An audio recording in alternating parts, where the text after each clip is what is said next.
Hello and welcome to the Below the Double Yellow Cup Series, live tonight from Kansas Speedway for race number 1 of round 3 for the Below the Double Yellow Cup Series playoffs. Tonight I'm joined in the booth with Zach Halpern. Zach, how's it going? I'm doing great. Thanks for having me again. Yeah, great to have you up here, and very excited to kick off round number 3 of the playoffs tonight. It's 170 laps around this place. Gonna be pretty interesting with this multi-groove action that we're hoping to see. I definitely noticed last time I was racing here with the new update that the low line seems to actually be better now, which is interesting because Kansas has always been a high line kind of racetrack. So I'm really looking forward to the racing we have tonight. Yeah, I think it's going to be a lot of fun and some drivers with some things on the line here tonight. And thank you, Jordan Brackell, for sharing the stream. Appreciate that. And good luck out there on the racetrack tonight. Jordan currently 12th quickest in the practice session. But we come into tonight's race. 8 drivers left in the playoffs and fighting for a spot in the championship finale. They've got 170 laps to see who can clinch their chance to go to the finale. And they've got a few stages on their way there. Lap 50, lap 100. And then the end of the race, lap 170, and just 3 races in this round to figure out who those final 4 are going to be. And let's pull up the points right now, take a look at that as drivers wrapping up the practice session. We'll see who the characters are coming into tonight's race that are going to play a part in this story here in the playoffs. It's AJ Stravato with his 6 race wins, leading the points coming in. He's got a big advantage, that cushion from those playoff points, huge from the work that he did in the regular season, as well as some race wins here during the playoffs. He leads Keith Mayato by a decent margin, and Keith with a pretty good margin to the cut line as well. So both of those drivers kind of out in the distance and everyone else chasing them. And we see Seth Hatchell, Ryan Gemmel, Eric Hutton, Dave Ferris, Chris Samard, and Nick Gardner, all kind of under a blanket. Not too many points separating those drivers. Yeah, it's going to be a tight battle for those last 2 spots in the playoffs. And even if something goes wrong for AJ and Keith, they can lose those bonus points very quickly and fall to the back of the pack with only 4 spots up for grabs now. It's getting tight. Yeah, and they're going to have to race for every point they can with the stages. And, leading laps and all of that will help you along the way as we look at the drivers getting out onto the racetrack. Winning the pole is also going to earn you bonus points as well. So, drivers going to be trying to do that. As we take a look at St. Ferris, who's been very good this season here. No race wins yet, but he has, I believe it's 6 total stage wins. So, he's been up there in contention. And looking for that first race win here tonight. We'll see how he starts off the race. But right now on the racetrack, he's running that high groove right up there by the outside wall to build momentum for lap number 1. And we'll see if he shifts to that low line like you said. Dave has been a very consistent driver all year. I would not be surprised if he manages to find his way in the Final 4 after this round. That's for sure. Yeah, and he had a near disaster last week after Martinsville. A few penalties ended up disqualifying him from the race around lap 100, and he just made it into this round. One driver who got eliminated that was a bit of a surprise was Mark Emerson, who I'm not seeing Mark on the racetrack here tonight, but a 2-time race winner. He missed it by just 1 point after also receiving a penalty for causing an unclaimed accident. He got a 4-point deduction, and that is the difference between making it and not making it. He was out by just 1 point, and he's not here tonight. But right now, Keith Mayato, fastest in qualifying. We'll see if that lap time holds up. I know as a driver I would be very frustrated to miss out on the next round by just 1 point, especially that part of that was my own doing, as getting that penalty knocked him out of the playoffs. He had it in, and by causing one too many cautions, he got himself a penalty and kicked himself out of the playoffs. So he's probably just going to look at the rest of this year as a way to gain momentum for next year and hopefully come out swinging next year. Yeah, definitely a disappointing way to end your competitive season in terms of racing for that championship, but two-time race winner, can't be too upset about that. And very competitive week to week as we see Seth Hatchell coming back to pit lane. He is currently sitting 10th on the board. His teammate Ryan Gemmel crossing the line just a moment ago. He'll jump to second behind his teammate Keith Mayato. And a few other drivers yet to get their first lap time in. Cody Adkins and Jordan Brackel. Brackel just got his lap time in of 30.98. Good for 12th fastest right now. And Cody Adkins still working on getting up to speed here for his first lap. But I'm looking at the standings, and I'm just trying to see where our playoff drivers are qualifying right now. I know the top 4 are in the playoffs, and it looks like right now I'm just going through trying to find out where all our drivers are. Yeah, it looks like top 4 are playoff contenders, as well as Nick Gardner there in the 8th position. And next one down from there, AJ Stravato 13th fastest, a bit surprising, I guess. That's in 11th right now. Seth back there in 11th. Eric Hutton in the 15th position. So, yeah, a few drivers a bit deeper in the field, I think, than we would have expected. But with this type of aero package, the low horsepower, high downforce, I think it's not as much a matter of where you start, it's a matter of staying out of trouble and finding your way to the front, which can happen pretty quickly at a track like this. As taking a look here, looks like nobody else on the racetrack. We have 19 qualifiers and reaching that 5-minute mark, so driver's going to head to the driver's meeting. And I think we're going to cut to a commercial break. We'll be right back with the starting grid, take a look at the track conditions for tonight's race, and get some green flag racing action in. We'll be right back.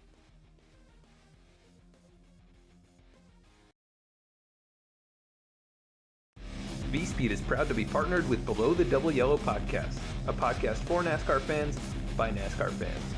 Listen to Nick and Joe discuss all the latest on-track action, available on Apple Podcasts and Spotify. V-Speed is also proud to present the 2021 Below the Double Yellow Cup Series, brought to you by the American Trucking Association, starting January 14th, 8:25 p.m. Eastern Time, Thursdays at twitch.tv/VSpeedSim.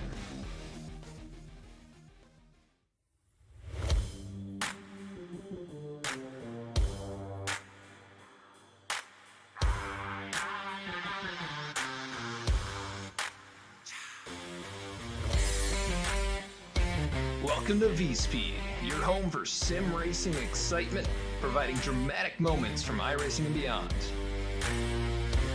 We offer broadcasting for leagues across iRacing, with specialized packages to help grow your league and advertise your sponsors. Shot at it, I think, and right now Stravato with that advantage.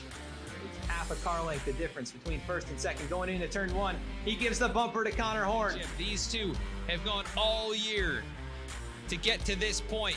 Jacob Shorba drifting up the racetrack. They make contact. The 88 goes around. The 95 goes around. The 12 caught in it. Our design team can help you create anything from paint schemes to sim rig parts with expertise in both 2D and 3D design with 3D printing capabilities. Looking to get into broadcasting yourself? We can help you design and operate custom overlays to make your stream look as professional as possible. Our team can create and manage custom merchandise sales for you and your team. Check out our shop to see what we have in stock and how we can create some awesome merch for you. Check out our race replays on YouTube or catch us live weekly on Twitch. Visit us at vspeedsim.com to see how we can help you on your iRacing journey.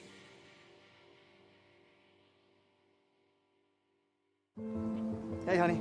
It's happening. The baby's coming. Okay, I'm on the way. Hey, buddy, you ready for the big game? You're gonna be there, right, Dad? Pal, you can count on me. I wouldn't miss it for the world. Hey, honey, Josh's flight landed early. He'll be about 6:30. Can you make it? Okay, I'm on my way. We've got total gridlock out there this afternoon.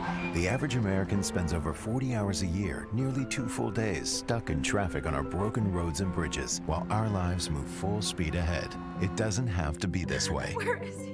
Husband's on his way. It's time for Washington to get America moving again by finally funding our country's infrastructure. Where's Mom?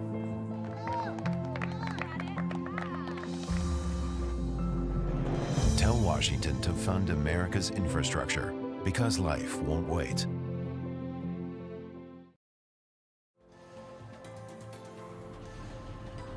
We've been waiting for this moment.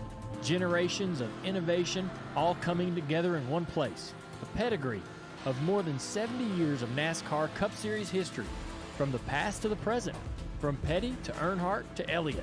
Today, there's no more waiting. The future of NASCAR is now. Drive the next-gen cars today on iRacing and step into the next generation of racing.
All right, and back at the racetrack now, gonna go to our starting grid here tonight at Kansas for the Below the Double Yellow 200. Let's take a look at our starting grid. Rolling off from the top spot, Keith Mayato with a 30.766, and alongside him, his teammate Ryan Gemmel, the number 6 machine, with a 30.835. Great lap times by both drivers. They'll be starting on the front row. Starting in third, Safe Fares for Team Red Speed, and he's joined on his outside by Chris Simard for Team V Speed. In the fourth position, Nick Alves rolling off from fifth. Nick Starling rolling off from sixth. Starting in seventh, it's Jordan Brackel. Starting in eighth, it's Nick Gardner. Rolling off from ninth, it's Alan Dice. Starting in the 10th position, it is Timmy Emanuele. And starting in 11th, we have the A-car of Seth Hatchell, and 12th will be Michael Newman. 13th, a little bit of a surprise, playoff driver AJ Stravato. 14th will be Cody Atkins. 15th will be Eric Lambert, and right behind him in 16th, Eric Hutton. 17th, Kyle M. Payne, and 18th will be Dennis Faircloth. 19th will be Lyle Selfridge, and 20th will be Josiah Vincent with his brother. 21st, Jeremiah Vincent. 22nd will be Dallas Sullivan. 23rd, Justin Carey. 24th, Jordan Schempler, and rounding off the field will be Zach Smith in 25th. Yeah, so a little smaller field. As it gets to playoff time, some drivers, they don't want to get in the way of these playoff guys. They might decide not to race, but still 25 drivers, a good-sized field for a track like this. And let's take a look at the track conditions as these guys get out here under the pace lap. Taking a look at it, 80-degree air temp, 108-degree track temp. So the surface of the track could be a bit slick. We could see some tire wear, and that might be determined by how you run around this place. If you're running the low line or the high line, you might be able to save some tires and be good on those long runs. And 170 laps here tonight, so gotta be mindful of the tire wear if you want to come out in front at the end of the race. But as the field working through turns 3 and 4, about to get going to kick off the third round of the playoffs, the round of 8 from Kansas Speedway. Keith Mayato, Ryan Gemmel leading them to the start-finish line. Green flag in the air, and we're underway for the Below the Double Yellow 200 from Kansas. The field works down into turn number 1.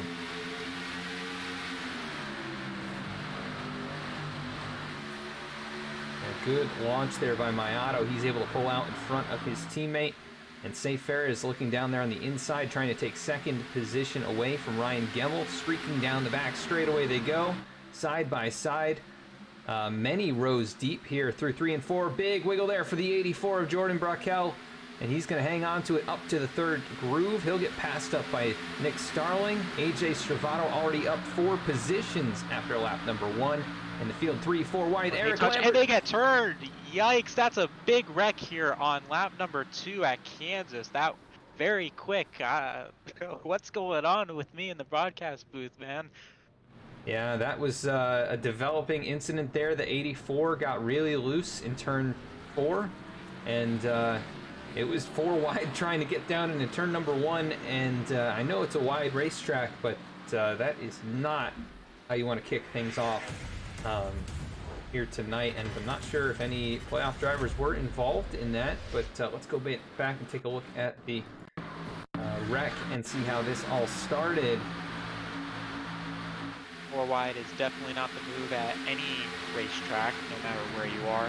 You can maybe make it work at Talladega, maybe at Michigan, but you can't hold it like that for very long. And it looks like the 3 of Eric Lambert came down the racetrack just a little bit, didn't realize the 77 was down there, and yeah, that was just a little bit of I think a lack of awareness, maybe too many cars in too little space. But a playoff driver in Nick Gardner getting heavily involved in that one. Dallas Sullivan just staying off of him or actually Dallas was involved in this, but you see the 16 here on the screen. He was up there in the high lane. He gets just door slammed by the 3, and that sends them all around.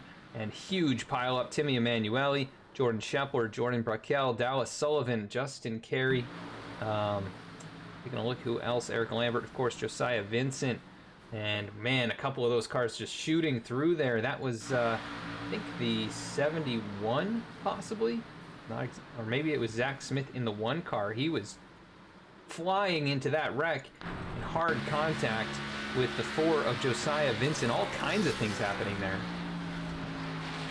Definitely a lot to handle on lap number 2. I want to go back to what I was saying with me being in the broadcast booth, because I realize that can sound a little confusing. First race I come in, they wreck quick. Now they're wrecking quick again. I hope I'm not a curse for this league. Yeah, I don't think so, but I did not expect a caution so early at a track that's so much larger. But I think, you know, I feel like these guys are going to start to play it safe now after seeing what just happened. And I'm sure there's drivers probably not too happy over the radio. I don't know if you're hearing anything down there, Zach. Are you hearing any kind of... They seem to be relatively calm, believe it or not. And the person I thought who would be livid right now is the 16, but maybe he's just so mad he can't speak, or he's just thinking, let's just try to go out there, get some points, and go on to next week. Yeah, I'm not sure. I mean, it'd just be so tough to start things off like that. You're already going to be in a hole. You know, he was already on the outside looking in coming into this round, and he'll be in a much deeper hole for sure. We'll see if he's able to complete many laps. He is back on the racetrack, but heavy damage on that car on the front and rear. He's missing the front clip completely, and also the tailgate, the spoiler, and all the bodywork on the rear of that race car. So he's going to have some hard time, I think, staying on the lead lap. You know, he's going to try and minimize the impact of that wreck, but I think it's going to be too much in the end. We'll see if he can make it the entire distance. He's going to be hoping for more cautions. He's hoping that it's like last week. Yeah, and that's I think that's one thing the rest of the drivers are not hoping for, having to suffer through a 27 caution race. Yeah, I don't think they're looking forward to another one of those, and hopefully they can keep it green here tonight. We're about to get going once again. Out of turn number 4 again, Keith Mayato, Ryan Gemmel still the top 2. Basically reset everything and get rolling again. Much smaller pack up here, all caught up. Green flag back in the air. Mayato once again with a good jump on the inside. And he'll lead the field by a few car lengths headed down towards turn number 1.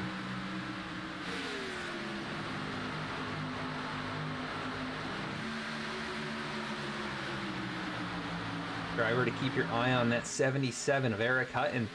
He's back here outside the top 10 currently, and he was last week's winner, first-time winner, but he is almost involved with an accident right there. Cody Adkins started slipping up the racetrack, almost took out the 77. So, you know, I think maybe I'm the curse, the commentator's curse, almost striking instantly right there, which would have been just absolutely wild. But now Hutton to the inside of Nick Starling.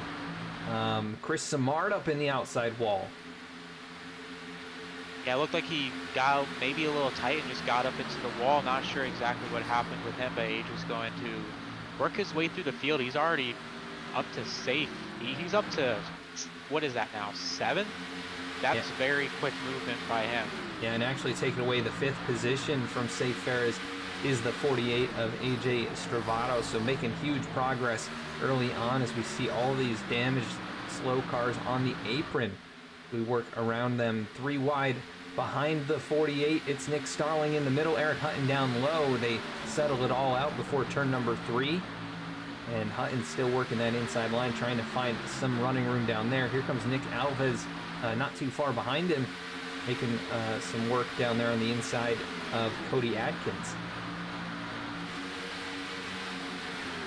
And I think this is going to be a common trend as we're looking along this race, as the front gets single file and the rest of the pack kind of just runs 2 by 2 for a little bit longer, and then eventually we'll single file out. But Gemmel's holding up with the 36 right now, and with what I've seen at 1.5 miles, typically the leader gives everyone else the dirty air and they start to pull away. So hopefully the 6th car can fight that dirty air and stay with the 36.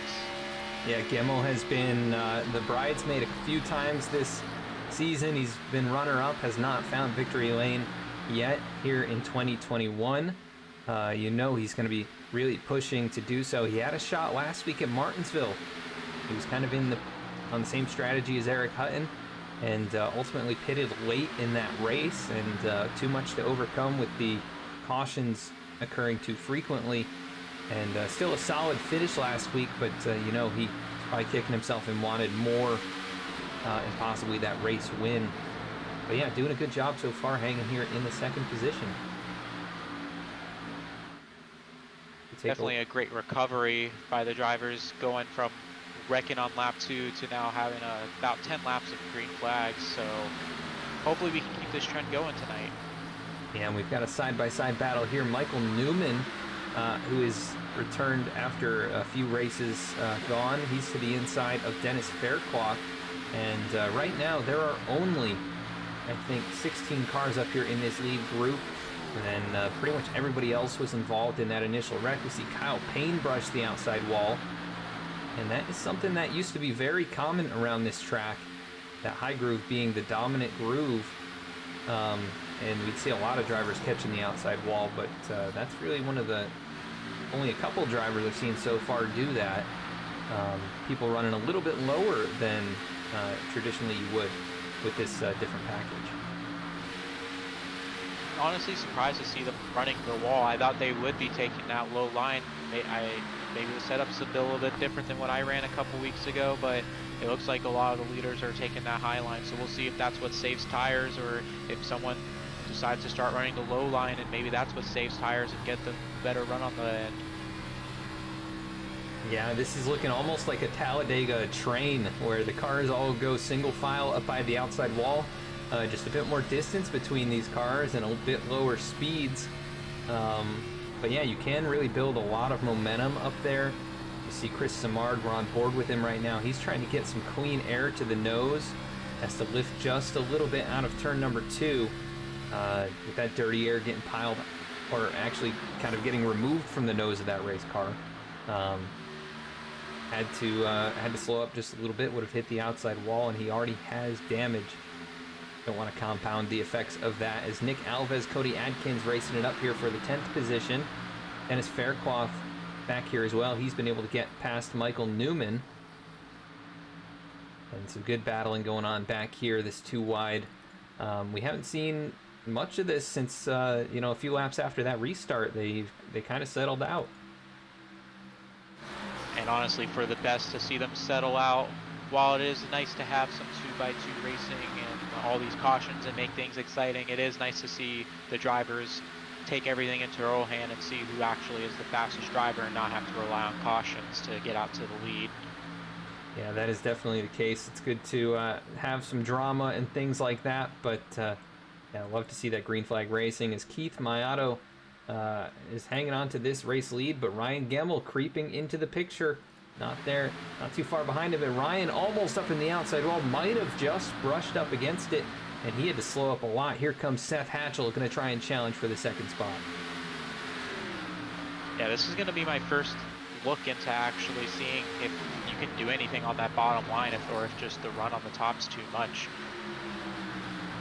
Yeah, and Hatchell down low, trying to make the pass on his teammate there. Couldn't come up the racetrack very far, and didn't get the momentum that I think he needed to do that. But that slowed both drivers down a bit, and Mayato now about 4/10 out in front, maybe a half second here out of turn number 4. So that clean air definitely playing a role in that 36 staying out there, but we've got a slow car up in front of him. Trying to see who that is. It looks like the 16 possibly of Nick Gardner, the playoff driver. See if we can find him here. There he is. That car well off the pace at the end of the straightaway here, 165 miles an hour compared to Keith Mayato up near 180. So that's the difference with that damage, about 15 miles an hour, and probably not feeling too good on the straight or in the turns either. It's probably got very little downforce. Yeah, that much damage, you're not going to feel good at all, that's for sure. And one thing I'm going to be looking for from these drivers, as that kind of gave me the idea that the top line is just going to be way too dominant in today's race, that the only way you're going to really get by these guys is either under pit strategy, under a caution, or if they hit the wall in front of you. And what I'm going to be looking for is the driver behind to kind of creep lower, because it's hard to miss a car when they get into the wall, because they are going to fall back to you quickly. And if you're on their bumper, you're going to want to be a little bit lower than them, so that way you can just duck down if need be. Yeah, that's been a commonality here over the years, is if you get that outside wall, drivers right behind you, they're going to have a hard time avoiding you. It's kind of like what you see at Darlington as well, where the car almost just suctions to the outside wall, and there's not really anything you can do about it. The more you turn left, the more the car seems to want to stick to the wall, so you just got to hit the brakes, but drivers behind you don't always have time to react. Side-by-side battle back here. Nick Alves, he's just been in all the battles tonight. Right now, 13th and 14th up for grabs. As Alves running up there by the wall. Lyle Sulfridge trying to make the inside work.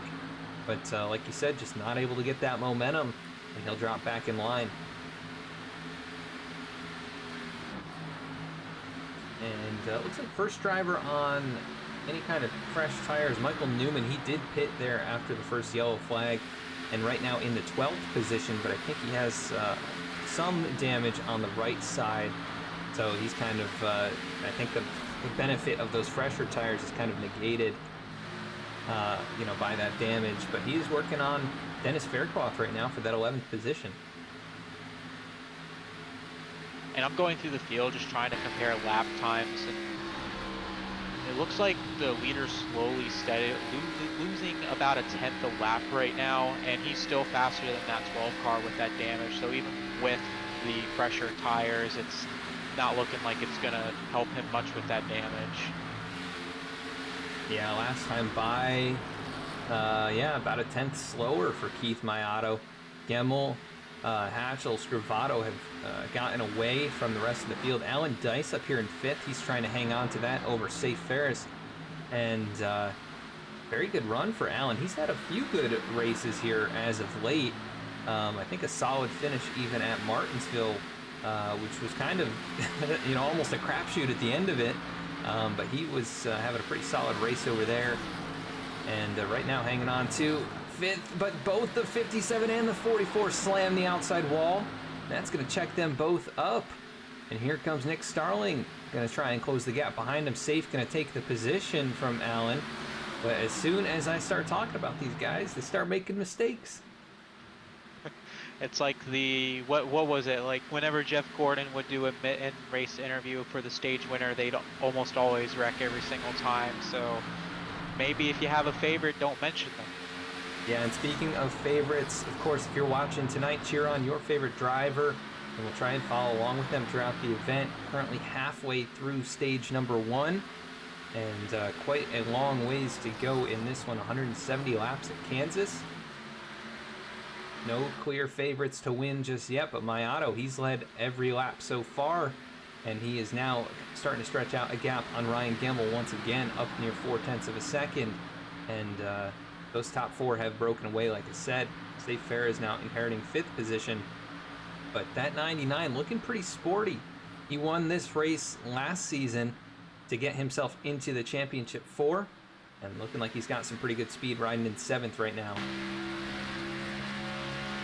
He's gonna peek inside on that 57, see if he can possibly juke him, get to his outside, but I don't think you're gonna really see that many passes on the inside tonight, unless if the guy on the top hits the wall, and the 99 is gonna be looking to try and get to the 57's outside if he's gonna want to make a pass. But he is running very well right now, up in, it looks like 6th or 7th, sorry, 7th, and he keeps getting to that bumper of the 57, just can't do anything with it as he hits the wall as we're talking about him. So again, a little bit of bad luck. Yeah, I saw out of turn number 4, he got pretty tight and just doesn't seem like he can carry the momentum being in that dirty air. You know, he had to really lift out of turn number 2 and then out of turn 4 the previous lap, and then turn 2 this time by making contact with it. Here comes Eric Hutton, who was kind of deeper in the field to start things here. He's in 9th now, taking that 8th position away, up 8 positions so far, and doing a good job of trying to follow up his performance last week at Martinsville. But up here for 2nd, things getting pretty heated. Seth Hatchell taking that spot away from Ryan Gemmel. So we did have a change of position, and now AJ Stravato looking to strike on the 6 machine for the 3rd spot. Seth really close to that outside wall, able to stay off of it, but that's going to let the 6 stay right in the thick of things here, just a car length behind him. Yeah, I'm looking back at the pass, and the 6th car got into the wall, and that gave the 8 the opportunity to just go low and have the momentum off the corner. Yeah, and right now, Ryan falling back just a few more car lengths out of turn number 4. Looking for other battles going on. It looks like Chris Simard, he is trying to catch up to the 57 of Alan Dice, who made contact with the wall just a few laps ago. And Eric Hutton, he is tracking down that 37. And Hutton and Simard, no strangers to each other this season. They have they've gotten into each other a couple times, and we'll see how easy or difficult this is to make passes. As we are 30 laps into the race, the tires are going to be feeling pretty worn at this point. And I was just having a look at, because we did start this race at, it looks like 4:30.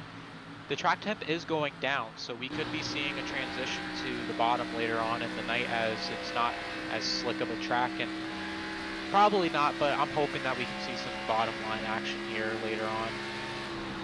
Yeah, things pretty much stuck to the top line. This is very much the old school Kansas, the way that they're running right now. And I am a bit surprised. You know, I've seen some recent 1.5 miles, and the inside line is, like you said before, has kind of been the dominant way around, but not tonight. The high track temps, I think, keeping people up by that outside wall, and we've got a battle here for the 11th position. Dennis Faircloth and Cody Adkins. Nick Alves once again engaged in a battle here on track.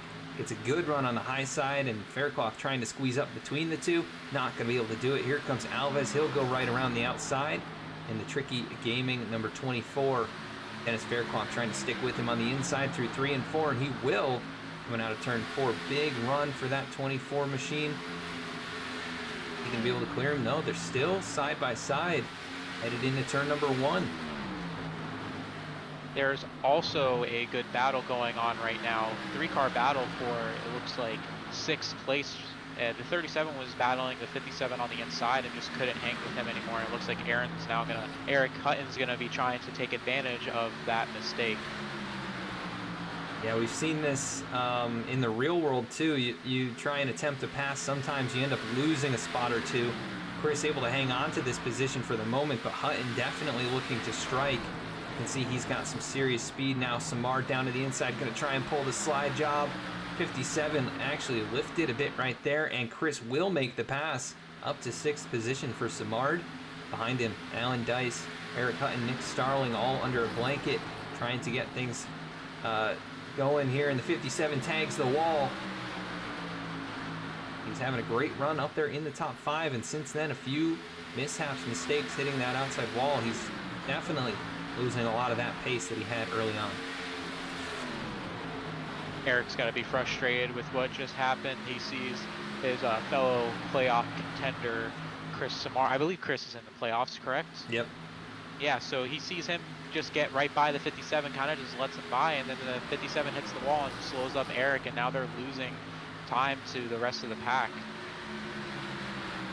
Yeah, he lost just a bit more time right there. Alan Dice able to pull away by about 3-4 car lengths as Samar does start pulling away. He's got the 44 in his sights and trying to track him down for the 5th position. But yeah, right now the top 6, all playoff drivers. Then Eric Hutton in 8th position, trying to find the next one. I think would be Nick Gardner, back there in the 19th position. So not a widespread other than Gardner, as right now we've got a battle maybe developing for the race lead. Mayato, he's led every lap so far, 36 of them in that 36 machine, but Seth Hatchell, he has closed the gap up now. Was within 0.2 of a second, just lost a few car lengths, and he's back to 3.5, but Hatchell keeping up with the race leader. Yeah, I'm happy to see that the race leader is not able to pull away super easily right now. It kind of makes things a little bit more interesting, because what I mentioned it earlier, a lot of these 1.5 miles have been just dirty air affecting the rest of the field, and the leader pulling away by 5-6 seconds. It could be partly Keith saving as he almost brushes the wall right there, but the 8 of Seth Hatchell doing a great job getting around some cars, gaining some positions, and pressuring the leader, who has honestly had no pressure so far tonight. Yeah, Hatchell started all the way back in 11th, and he did not pit or anything during that first caution, as they're approaching the 16 of Nick Gardner to put him a 2nd lap down, and that would definitely pretty much end his chances of a top 10 or top 15 finish here tonight. No matter how much of that damage he gets repaired, 2 laps down is very difficult to overcome, as we do have a car smoking up there in front of the leaders. Trying to see who that is. I think it might be Dallas Sullivan. The 46, yeah, the engine has expired on the 46 machine of Dallas Sullivan. He'll bring it to the pit lane, and no yellow flag or anything. He goes a 2nd lap down as well, and his night going to be essentially over. So unfortunate for Dallas, who was also in the playoffs, but eliminated last round. As, yeah, Mayato still hanging on to this top spot. Hatchell not able to close since he was within a few car lengths. He has just kind of stayed here. This is the status quo, about 3.5, 4 tenths between the top 2. Top 2's pulling away from the 3rd and 4th, and then they're pulling away from the rest of the field. Everyone else is kind of close together, but the top 4 are in a league of their own right now. Yeah, and Samard has not been able to pull any farther away from Alan Dice, so maybe the 57 benefiting from the draft right now, and Eric Hutton has not been able to take the 7th spot away from him, and Nick Starling right here as well. None of these guys changing positions, as Nick looks like he's found a little bit more speed, about a half groove lower than Hutton. Now looking to maybe make a pass here in 3 and 4. He'll send it in deep. We'll see if he can pull it up in front of the 77. But no, he's going to have to lift. There goes Hutton back around the outside, and he'll hang on to the top, or hang on to the 8th position using that top lane. And as you look at our top 4 drivers, and their top 4 in the standings, very indicative of what the season has been and who's been very consistent throughout the year. Yeah, and 3 of those 4 drivers with multiple race wins. The only one who doesn't have any is Ryan Gemmel, but his consistency has definitely been shown here in the playoffs as well as in that regular season. Lots of top 5s and top 10s. Right now running in that 3rd position behind his 2 teammates. So still looking for that race win, like we mentioned. But doing a good job up here in the top 5 and less than 10 to go to the end of the stage. I think the battle for the stage win is going to be between Mayato and Hatchel, assuming no yellows. And assuming they can make it on fuel, which, you know, might be a question mark, not sure.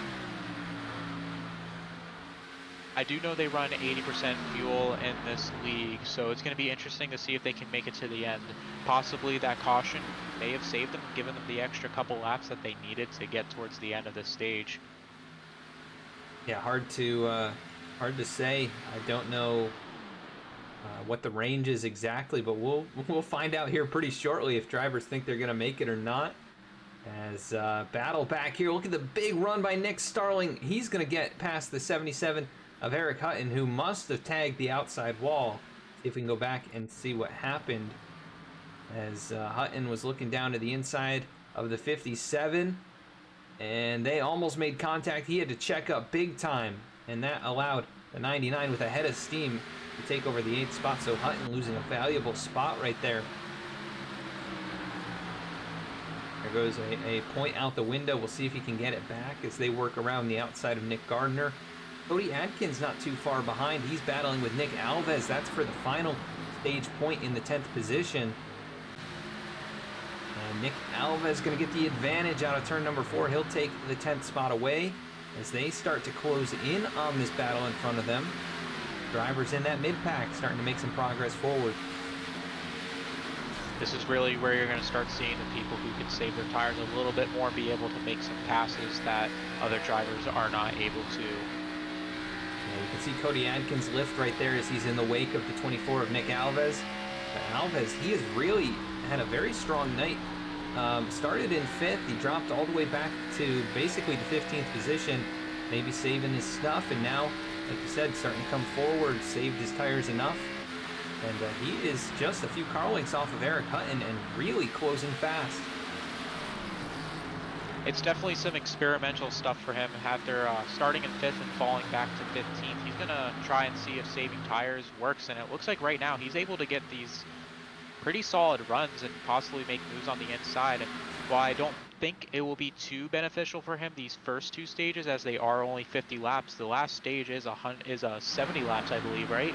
Yeah, 70 laps. So that will definitely, there will probably be a pit in that stage, and the tires will definitely make a difference. Yeah, as these guys are pretty far off the race leader, over 12 seconds.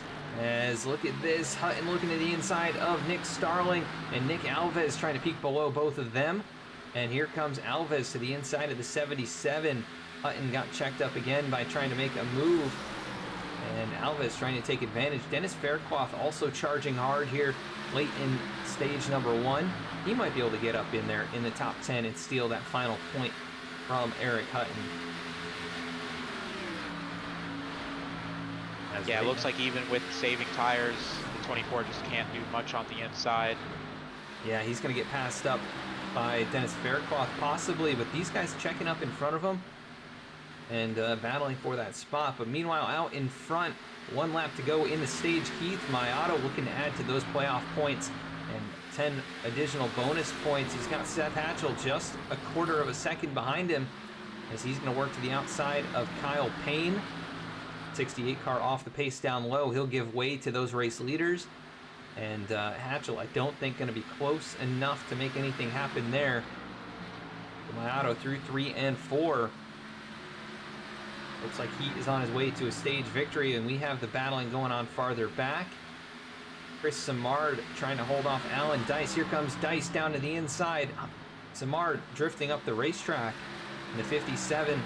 Still down low, but Samard going to hang on to 6th as we've got the battle there for the last position. And oh, contact between Eric Hutton and Nick Alves. Hutton at the line, going to get that 10th position. So very, very important bonus point there for the 77, who was starting to struggle at the end of the stage. He split the difference between Nick Alves and Nick Starling. Dennis Faircloth made it up to the 8th position as well. What a good battle there at the 10th position. looked like those tires started to come in really well at the end. It's not necessarily so much how much faster you are than the guy in front of you, it's more how much slower is the guy in front of you than you, because it looks like Eric keep saying Eric Hutton kept making mistakes, little tiny mistakes, and that allowed the two drivers to get by him. Yeah, and Hutton able to hang on to that final bonus point, but Keith Mayato, stage winner. He'll add to that mountain of playoff points, 10 extra bonus points as well. Seth Hatchell second, Ryan Gimmel third, Stravato fourth, Safe Ferris fifth, Chris Samard sixth, Alan Dice seventh, Dennis Fairclough eighth, Nick Alves back to ninth, and Eric Hutton in that 10th position. Good run for a lot of those drivers here in stage number 1. We went green after that first caution. Drivers going to get some fresh rubber on their race cars to make their way onto pit lane. And a huge gap behind AJ Stravato to Safe Ferris. That is incredible. I don't think any of those top 4 are going to lose positions here under the yellow flag. Clean in, clean out, that's what they're looking for, top 4. Definitely Keith doesn't want to lose that lead. Hopefully their pit crews can get some good times and they can get out and hold on to their spots. Yeah, nicely into the box for the top 4 as we'll wait to see who wins the battle off. I don't think there's going to be any two-tire strategy with so many laps on the tires, as some of the lap drivers still circulating around. Looks like Mayato going to win that battle off, and the top 4 will remain in their running positions. The question is who comes out of here in 5th or farther back, as I think some of these drivers with right side damage going to try and get that repaired. See Nick Starling kind of limping down pit road. I'm not exactly sure what's going on there, but he is well off the pace. I'm now into his box. And I don't know what just happened. That's very interesting. A lot of drivers sitting in their stalls fixing the damage, like you said, and people like Chris Samard and Safe Ferris lost a lot of positions there, and I believe the 80 of Dennis Fairclough gained a lot of positions, kept the car clean, and was able to pass them on pit road. I don't know what happened to Nick Starling. He was really slow on pit road. He got passed up by the 70, the 21, and a few others, and just barely limping down pit road. Let's see if I can go on board with the car. Yeah, he was not under power, so he must have run out of fuel. It must have been that close. Interesting that he was the only driver who had an issue running out of fuel. I'm kind of surprised that only one person had an issue with fuel there at the end. So that gives us our estimate, though, about 50 laps. He must have not saved under that first caution, and that put him over the edge just enough. So it looks like we're going to be having about 50 lap runs, 48 to 50 lap runs on gas. So people might be saving this next stage and trying to just make it to the end. If you don't have to pit, that will save you a lot of time. Yeah, that will definitely save you a lot of time if you can make it all the way to the end of stage 2. We're going to pull up stage 1 winner, Keith Mayato. Zach, do you want to ask him a couple questions here? Yeah, sure. Let's go for it. All right, pulling up Keith Mayato. Hey, Keith, this is Zach up in the V-Speed booth. How you doing? A little stressed out after that run. Well, you led every single lap that stage. How you feeling? You got that stage win under your belt. You're closing in on that gap that AJ has on the points lead. How you feeling? As long as we don't have another fuel run, I should be fine if I protect the leading position. So we'll see how it goes. Yeah, I think once I fall back a couple spots, I think the whole race will change for me. Well, you're doing great so far, and you're holding on to that lead. How close were you on gas there at the end? I saw a couple of drivers running out of fuel. Were you saving? Or I don't know, if you don't want to give that information away, you don't have to, but it looks like most of the field was doing the same thing you were doing. Yeah, I was saving early on when even Ryan was behind me, clutching, and I had less than 1/10 of a gallon left, so just about to run out. Very close, but that gives you some information for later on in the race. But I'm going to let you go here, buddy. Keep doing what you're doing. You're doing a great job. Sure. Thank you, Zach. Yeah, so very close on fuel like we thought, and it was surprising. Just one car ran out. I thought more would run out if it was that close, but I guess Nick just that one extra time around after the yellow flew was a little bit too much for that 99 machine. But Mayato now race leader alongside his teammate Seth Hatchell, different teammate on this restart. As pace car going to make that hard left-hand turn onto pit road. Waiting for the 36. There it goes. Green flag back in the air from Kansas. We're underway once again for the below the double yellow 200. Mayato still hanging on to that race lead. You see AJ abandon that top line. Probably the only time we're going to be seeing drivers abandon the top line, as on these restarts, that bottom is what is going to be king. Yeah, the inside, that short way around as you're getting up to speed. Going to be really good for those first couple of corners. We see Hutton now working to the inside of Chris Simard. Hutton was right there at that 10th position, now taking 6th away from Simard. And in front of them, Lyle Solfridge, who started much deeper in the pack, 19th position up here in the top 5. And there goes the 77 to his outside. So Solfridge maybe saving some stuff early on in the stage here, and some good track position gains for sure. AJ's going to dive it down on the inside of the 6 as he was slow coming off of turn number 2, as he was trying to do the same thing to the 36. Position so key here at these first couple laps on the restart, and if you don't make up position now, it's going to be very difficult to make it up later. Yeah, Hatchell falling to 4th position on this restart. But we saw Seth come from 11th at the start of the race, up there and challenging for the stage win. And here we go, battle for 2nd as Gemmel nearly made contact with the outside wall. Stravato, the 48, works to the inside. But Gemmel keeping his foot on the throttle through 3 and 4. And he's going to hang on to that 2nd spot, keeps it off the outside wall. Now Stravato goes defensive with Hatchell up on the outside, almost drives him up into the wall. Big block right there, but Stravato knows what he's got to do to try and hang on to this position, and he is going to pull up in front of Hatchell, who can't quite cut underneath. But man, how about that block? Definitely risky business going on there on the front stretch. You block and sometimes you'll pay, but Seth might be saying it's a little early. I owe him one, as he's making a move to the outside and actually hits the wall, so he might be a little upset with AJ after that and letting it get to his head as he makes a mistake. Definitely a bit tight there out of turn 4. We were on board the nose cam, and you could see he just brushed the wall. Not too big of an impact. I don't even think there's any damage on the car from that. But yeah, he's got to be careful not to lose another spot back to Hutton or push that car too hard. Because he seems to be very good on the long run, and got to maintain those tires to be able to do that. But back here just inside the top 10, Justin Carey and Alan Dice, 9th and 10th position. That battle maybe going to start developing here down into turn number 1. Justin Carey, who started in the 23rd position, nearly shotgun on the field. He's up 13 spots here into the top 10.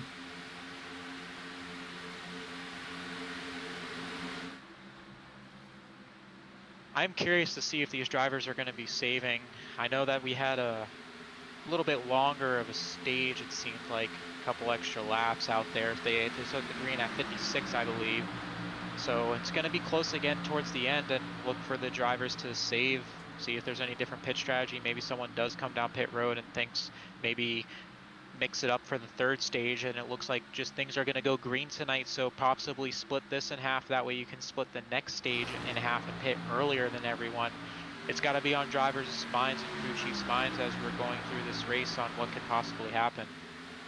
Yeah, definitely a lot of possibilities for strategies to play out in different ways.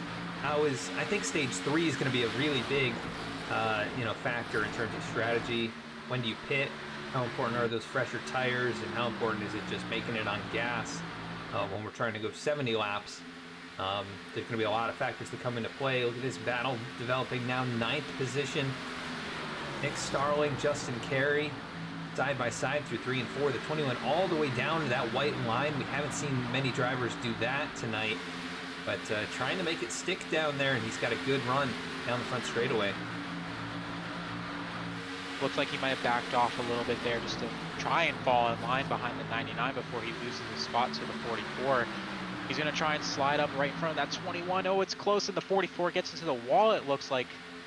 Yeah, some contact there. Couldn't check up behind the 21. At that point in the corner, if you hit the brakes, you're basically going to hit the wall no matter what. So he just tried to give him a shot, maybe push him down the racetrack or something. But yeah, ended up making contact with the nose and then contact with the wall. So Safe Fair is probably not too happy about the slide job pulled there by Nick Alves, as now we've got 2 wide, 2 rows deep between Dennis Faircloth, Justin Carey, and Dave Ferris and Michael Newman battling it out there outside the top 10. I can definitely tell you the 44 was not happy. I heard him go over the mic and not say some very not nice words. Yeah, Safe not afraid to mic up and announce his displeasure. We know that. Very competitive racer and just, you know, very aggressive sometimes, and that can get the best of him at moments. But that's why it's so fun to watch him. As here's the 24 up by the outside wall.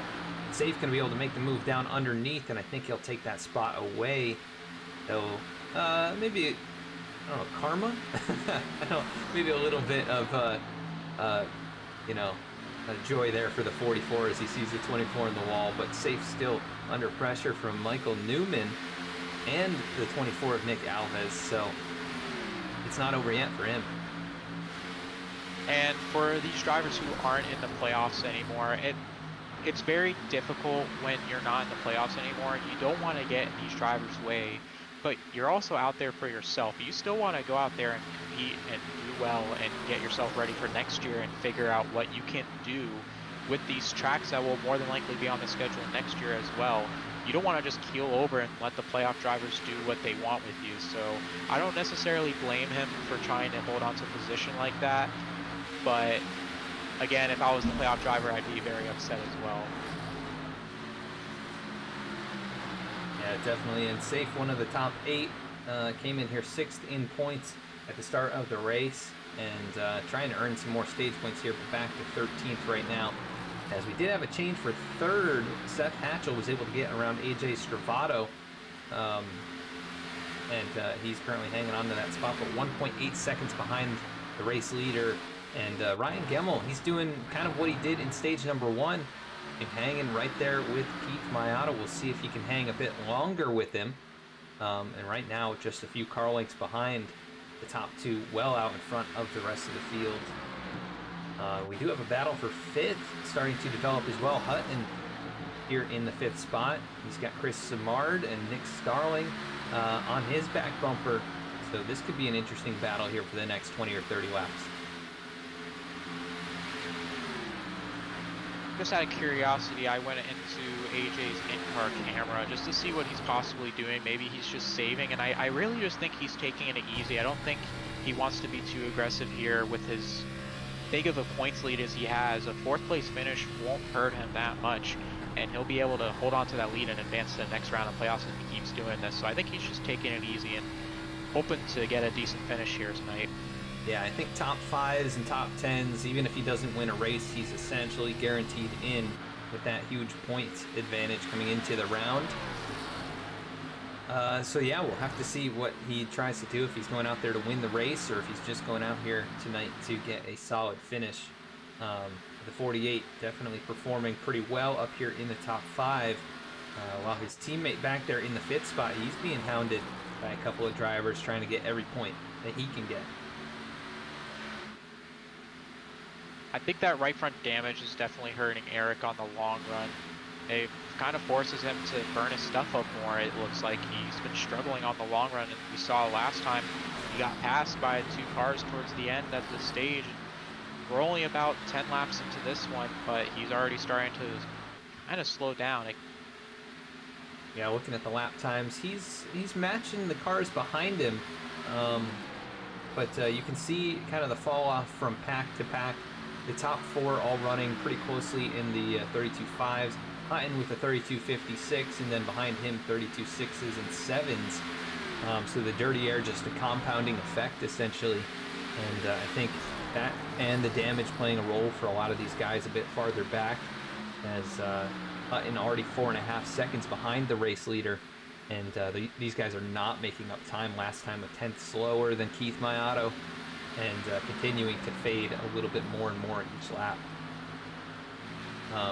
Chris Simard, he's up here, and after a couple of close calls in stage number 1, doing a solid job in the 6th position. He's looking for stage points and playoff points. He comes in here right now in 7th position in the top 8. So he needs as many points as he can get above that cut line going into the next week, or the next race rather. He's definitely doing his job right now as much as he can to try and get those points. So good for him. Hopefully it's enough to help him out. Doing a solid job. Nearly catches the wall there out of turn number 4, but able to avoid that.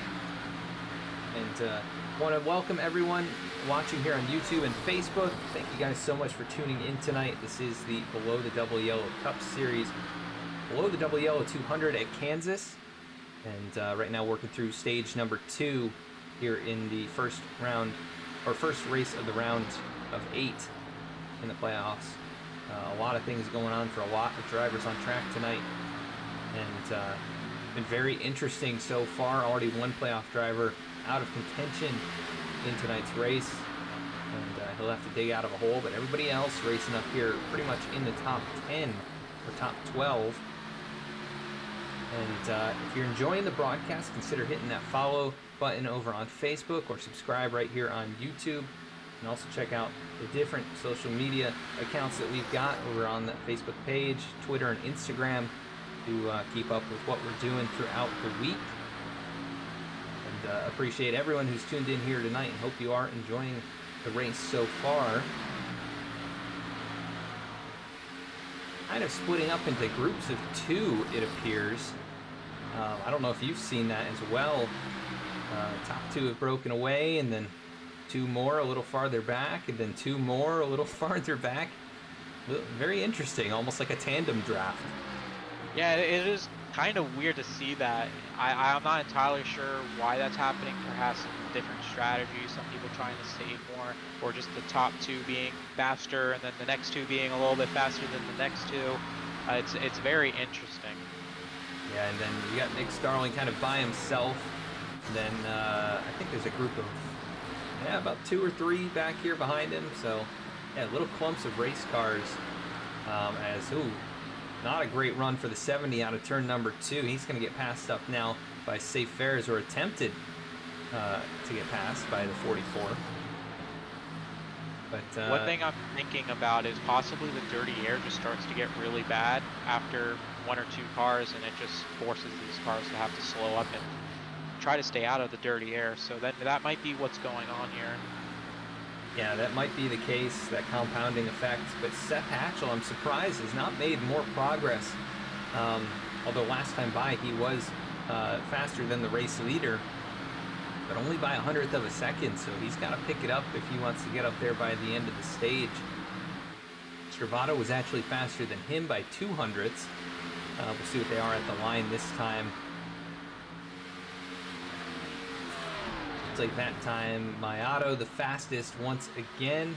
Hatchell not too far off, but he is not faster. So Mayato, he's got this place figured out tonight. That clean air paying dividends as he has led every single lap here in the first 80 laps.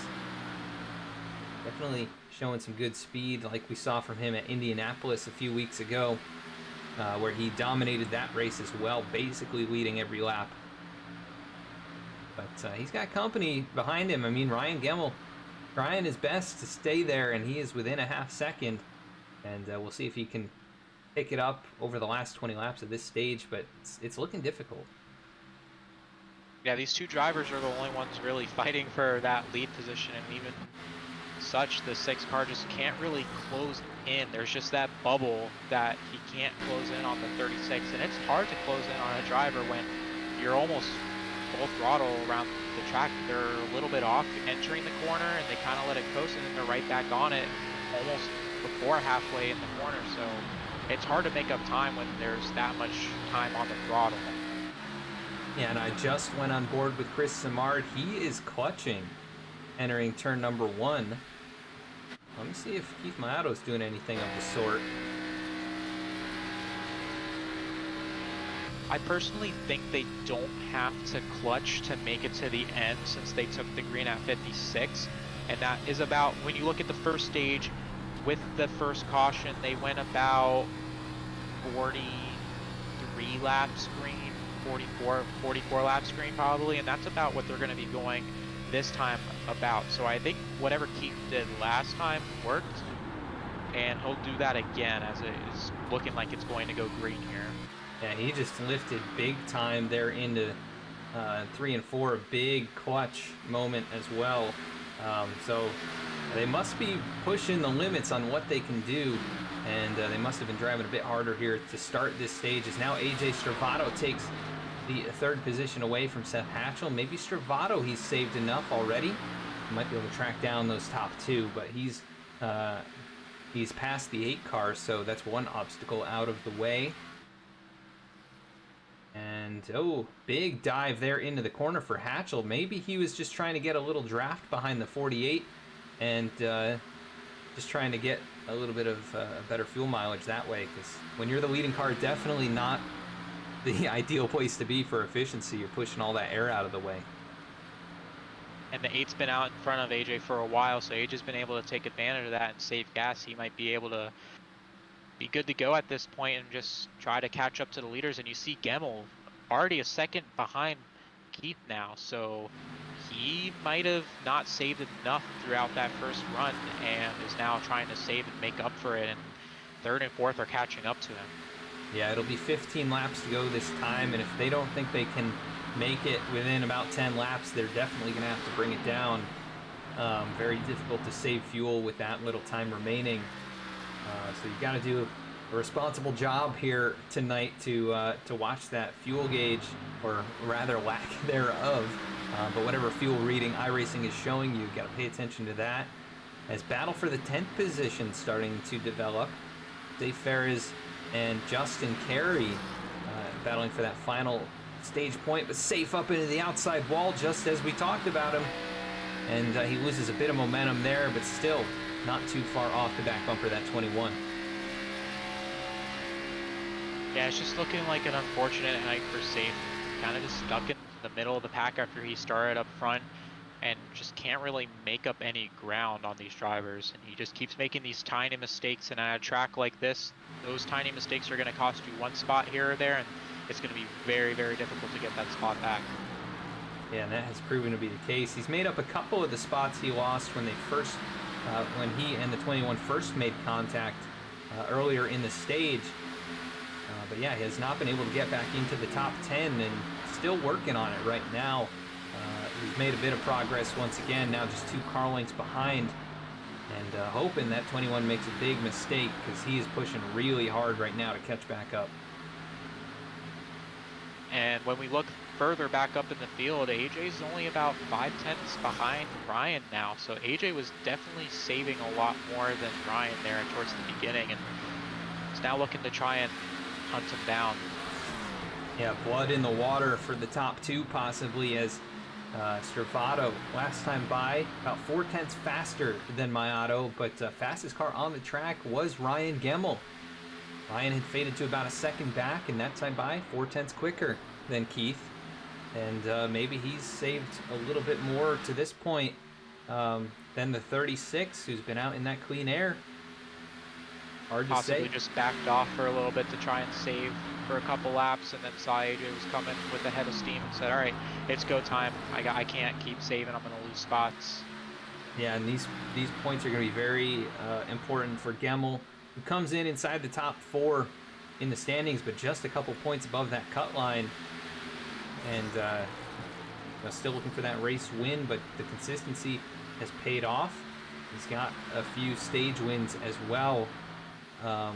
And another one would not hurt his chances of making it into that championship 4.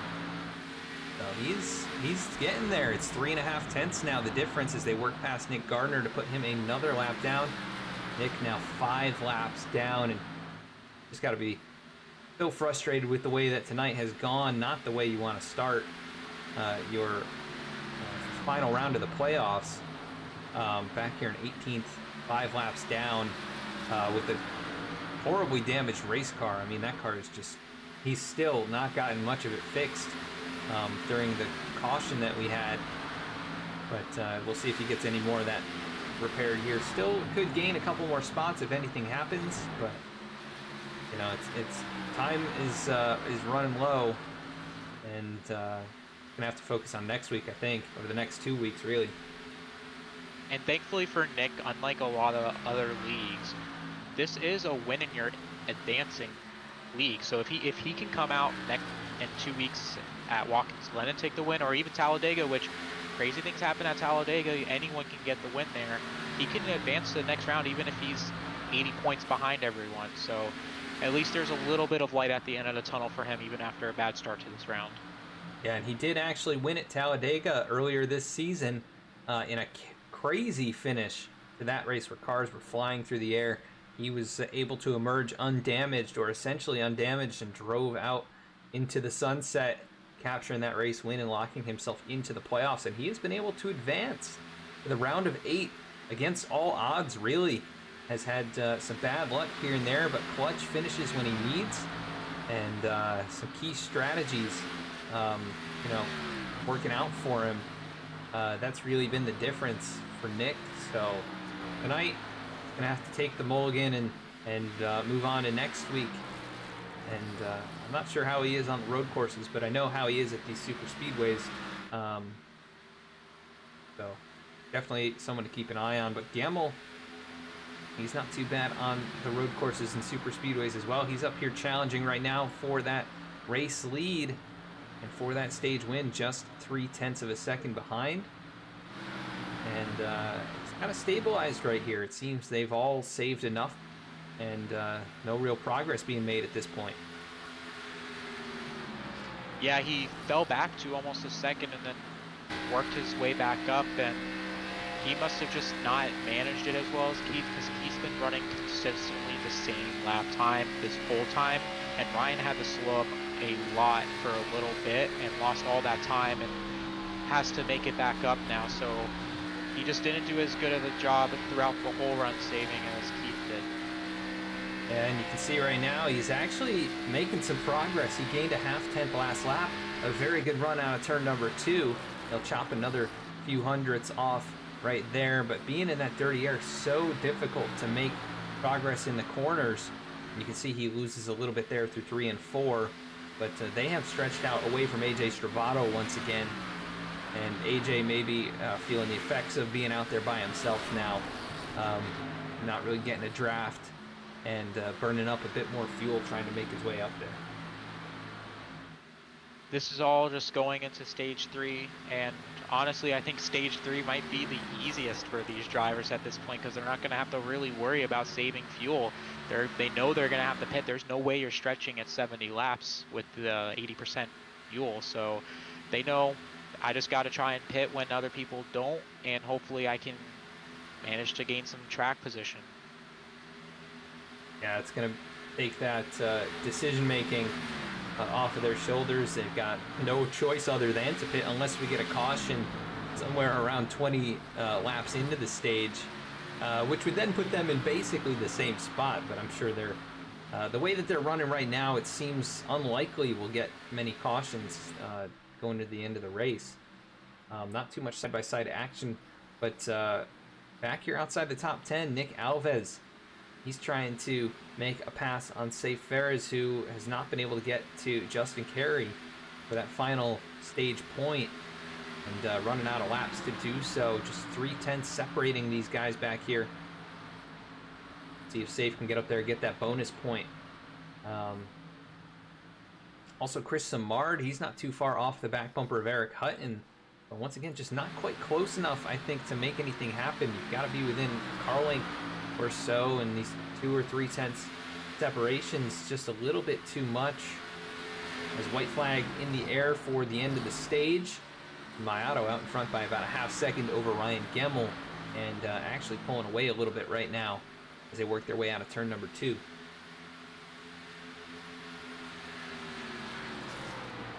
Going to be another dominating stage for Keith. He's going to take stages 1 and stages 2, and hopefully he can do what Martin Truex Jr. did just past weekend at Darlington and sweep all 3 stages. So he'll definitely be looking for that here at the end as he does take the stage win. And these kind of clusters of 2 race cars at a time. Now there's a cluster of 3. Nick Starling, 7th, Dennis Fairclough, 8th, 9th, and then Justin Carey going to get that final stage point. So that is not going to help Safe Ferris. He finishes 11th in the stage, and I'm sure he is just not too happy about what happened with the 21. Had a run on him, and really that cost him a point all in all.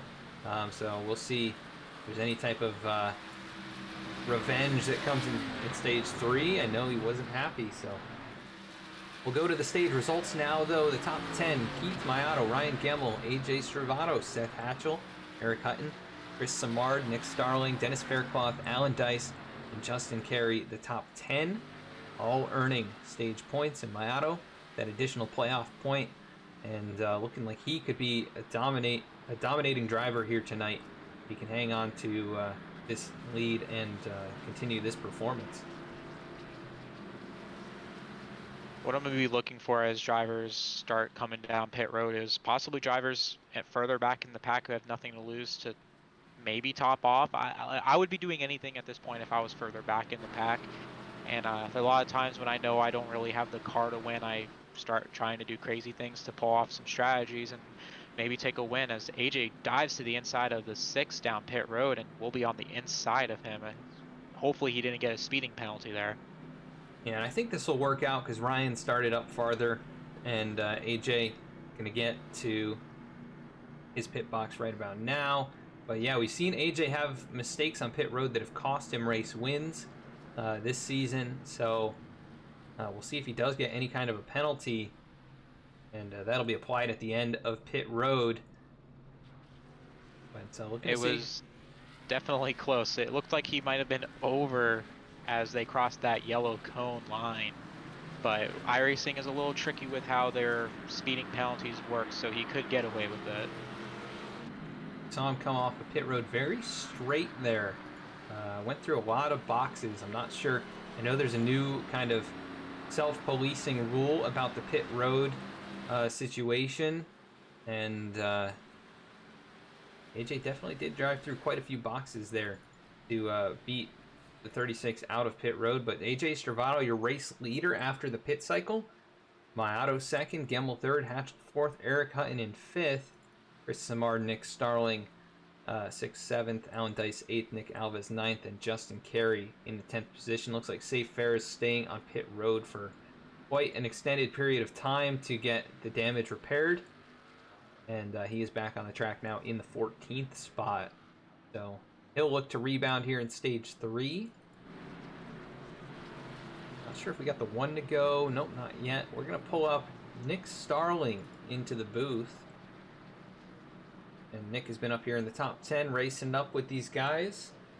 And we'll ask him a couple questions about how he's doing, how he's feeling for stage 3. Chiller. Nick Starling, Adam in the V-Speed booth. You got a copy? Hey, I got you, Adam. Well, Nick, you're having a good, solid top 10 run here tonight. It's been really fun watching you guys battle it out, kind of 5th on back. How's the car feel for you, and what's the plan here in stage number 3? Yeah, running pretty well. It's kind of like you were saying, there's like front 2, and then there's a 2 and 3rd and 4th, and then we got about 5 or 6 cars, I think, between 5th to about 11th, where guys are about the same pace. So it's probably been some of the best battles on the track. So I don't think I got anything for them top 4, so I think a lot of these guys in 5th to 11th have to do some pit strategy. Yeah, if I recall, you won last year at this racetrack, and it took a little bit of, a bit of strategy and cautions falling for you to get that race lead, but you think you might have something if you get out there in that clean air? Yeah, I do.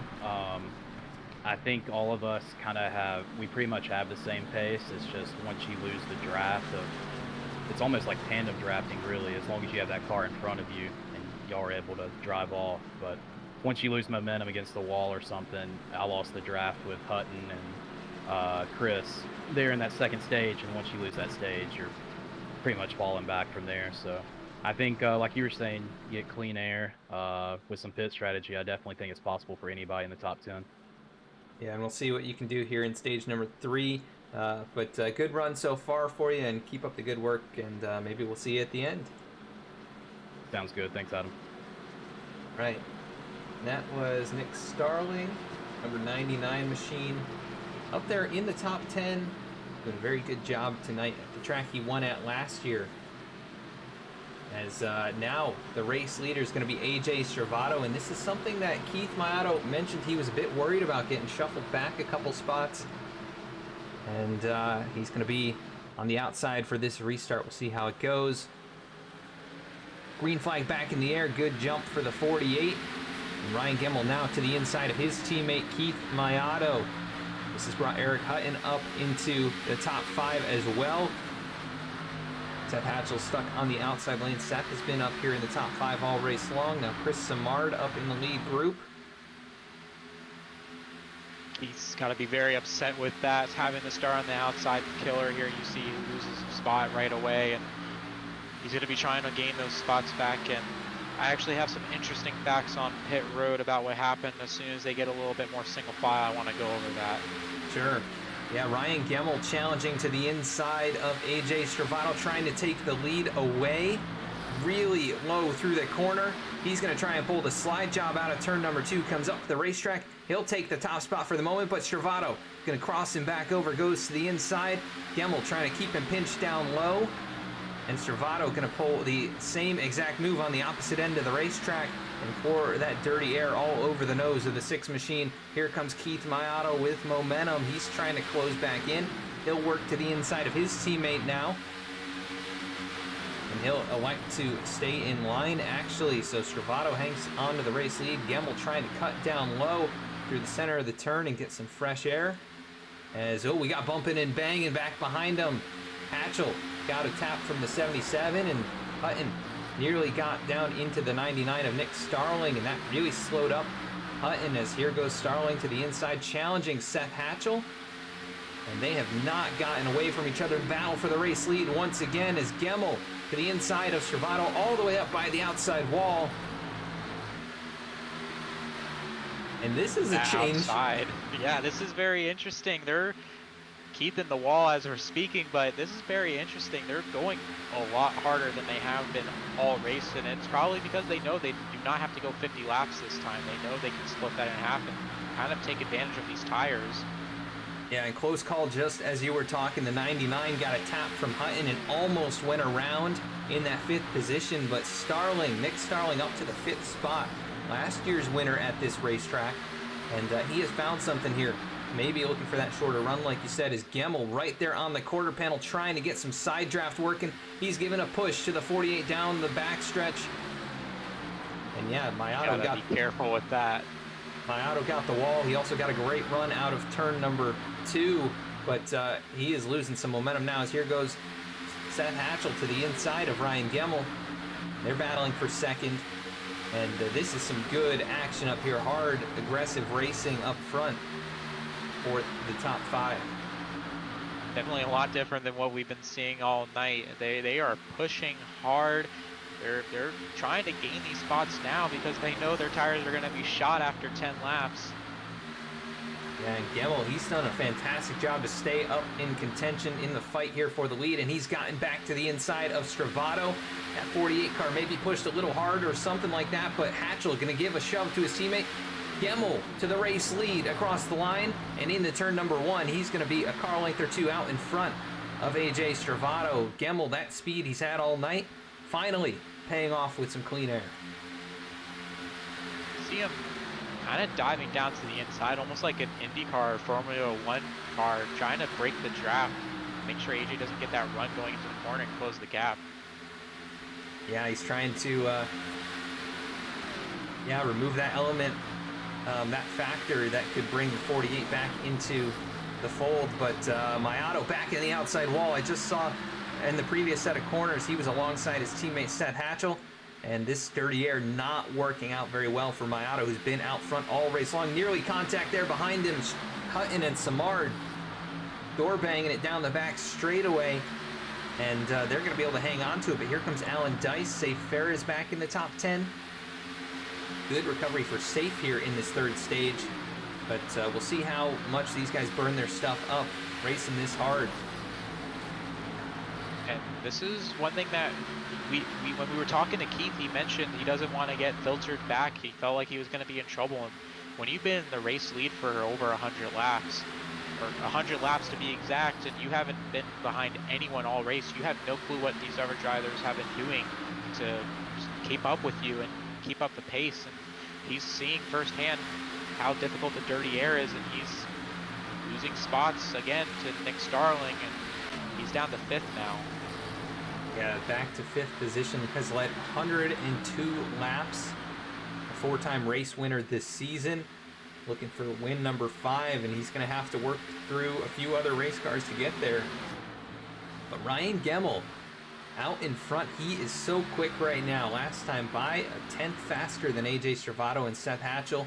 We'll see what the lap times are at the line this time, but starting to get to that point where he's not really providing much tow to the cars behind him. Time at the line, Stravato just a hair faster, but Gemmel with that clean air through the corners will be very, very important. Stravato still trying to hold off the cars behind him. Nick Starling in that 4th position, exactly what he needed, some track position. And he is doing a good job up here in stage number 3. And I can't believe he didn't get wrecked a couple times. It really looked like there was going to be contact, or harder contact, between a couple of drivers, as now he's going to lose the spot to Mayato as Keith sends it up the racetrack and really has to check up. Here comes Nick with the crossover possibly. He gets a big run, going to give a shove to the 36 down the backstretch, and they'll go 4th and 5th into turn number 3. And I want to go back to that last set of pit stops, and anyone wondering how AJ got the lead, I actually timed their pit stops, the top 3, when they were there. And Keith had a 13.9 pit stop, and Ryan had a 13.7. And get this, AJ Stravato had a 13-second pit stop, almost a second faster than Keith. So if you're wondering how he got that lead, that definitely got a very great pit stop from his team there, and helped him out, gain another position. But Ryan looking like the fastest one on the track right now as he's in the lead. Yeah, but the 48 starting to reel him back in. The gap now down under 0.3 of a second. That time by Stravato, 0.2 faster than the 6 machine. But it is one thing to catch somebody, and it's a whole other thing to try and pass them, especially when it's kind of a one groove race up there by the wall. The inside line has not been very good to people tonight, as Hatchell also putting pressure on that 48, closing in here out of turn number 4. He's almost to the inside, but just can't quite get there. But he's getting a tow as well, and he's been very quick all race long.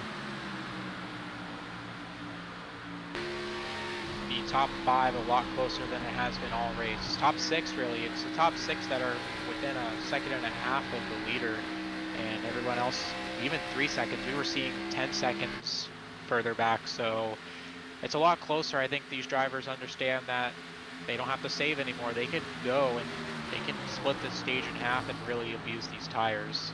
Yeah, and a gaggle of race cars back here. The 12 of Michael Newman just caught the wall, but he's racing to try and get into the 10th position. And Alan Dice currently has that spot. Behind them, Dennis Faircloth, Cody Adkins racing it up side by side. And this is exciting stuff. This has been a big change of pace from what we had seen in the first 2 stages. I think they're eventually going to get back to that type of racing. But yeah, well, the tires are fresh, or at least while they're a little bit cooler, try and make your moves when you can. And these guys definitely making some moves. Eric Hutton now on the back bumper. Nick Alves nearly tags the wall, but able to hang on to it. 9th position for the 77. Not probably not the run that he was hoping for, but still 7 spots up from where he started. Keith Mayato looking to the inside of the 8 of Seth Hatchell, but the 8 going to have too much of a run on the outside, and Keith will fall back in line behind him. Keith Maybe saving some stuff, you know, after he lost the track position. Right now, yeah, keeping up with these guys, and only 0.8 off the race leader. I mean, yeah, the top 4 all within a second of Ryan Gemmel, who is still maintaining the race lead, a half second back to AJ Stravato, or actually less than that. And they're going to put another lap on Nick Gardner here in just a moment. That'll be 7 laps down for the driver of the 16, who's had a miserable night. Still waiting for other drivers to fall out of the race. Still riding in that 18th position. Here comes Hatchell trying to pull a draft off of him. Interesting move, but might have closed the gap up just a little bit to that 48. Yeah, you gotta try and do anything to gain in as much time as you can on this track. It's been very difficult for these drivers to close up and make a pass, so if you can do anything you can to close it, you will. And here he is closing in on that 48 car, half a car length between them. We've seen drivers get to this point and then just can't complete the pass, but that 8 car looking very quick right now. He's going to get to the inside for the 2nd position. Down into turn number 1, he'll take the low lane. So hard to make that work at this track. And I think AJ's going to have the speed on the exit of the corner, but Seth able to keep that car relatively close, and he's going to try and fake him out, look high, and now he's going to go back low. But yeah, you got to slow up a lot more when you cut down lower on these corners. This kind of progressive banking at this racetrack means that high lane is so dominant. And I'm looking at lap times throughout the race, and it just looks like the tires fall off fairly quickly, and then they even out. They go from running about low 31s to running mid 32s for basically the rest of the run. And I'm not too sure if short pitting will really be the idea here, as you're not going to gain that much time on fresher tires. You will gain a little bit of time, but I also think one thing that's going to be big is if you pit with anyone, if you can get 2 cars out with each other and just draft and kind of work together, you might be able to be faster than the rest of the field and pull away. I think the car that pits first in this lead group is going to end up the race leader.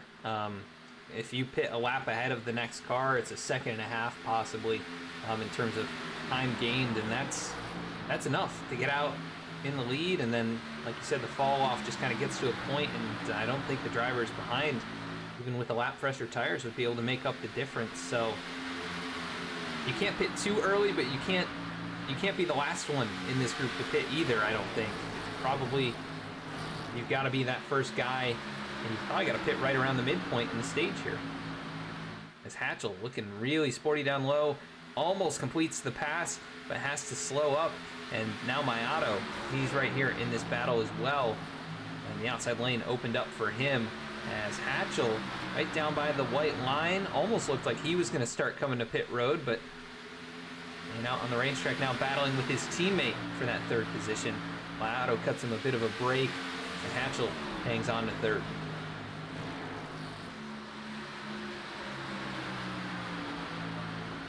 Yeah, another evident case of someone trying to make a pass and almost losing a spot in doing so. So difficult here tonight. You definitely want to try and slot back in line as quick as you can if you dive down to the inside and don't make the pass. Looking for some other battles on track here. Everybody kind of separated by a few tenths at the moment. Behind Alan Dice, we still have Dennis Faircloth, Michael Newman, Cody Adkins, and others. We do have cars, somewhat close together behind Chris Samard. There's Safe Ferris, Nick Alves, Eric Hutton, and kind of once again Nick Starling, essentially on an island. He's kind of been in this position all race long. It's very interesting to see. He's not quite quick enough to keep up with one group, but he's way faster than another group, and kind of found himself all by himself here tonight. And it's not the worst case scenario for him, as being by yourself is sometimes nice because you don't have to worry about someone pressuring you. You can kind of just do what you need to do to get to the end of this race, and you don't have to worry about, should I pit now, should I pit later? You can kind of just do what you need to do, pit when you want to pit, and hopefully it works out for you. Yeah, as we saw a change in position just a moment ago, Keith Mayato getting to the 3rd spot, taking that away from Seth Hatchell. And Seth, who looked so good on those long runs early in this race, has not had that same kind of speed here since stage 1. Stage 2, he kind of had the same thing happen. He fell to this 4th spot. Hasn't been able to climb much higher than that for very long, as Gemmel's still leading this race. could be in position to take his first win of the season. It's looking very good for him right now, especially if Keith is going to be battling AJ for a second place. He's going to pull away more. I would notice that when they were in line, though, they were catching back up to the 6, so possibly they might work together to try and catch back up to the 6, but I know the 36 is looking at AJ as the biggest rival right now in the league, so if he can get by him, he will. Yeah, every point gained is so crucial.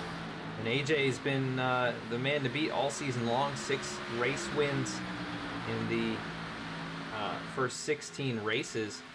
And Mayato, he's got 4 race wins, which I think is more than anybody had last season other than AJ Stravato. So he's led the win category the last 2 seasons. We do have some cars on pit road, actually. The 99 and 37 came down pit road at the same time.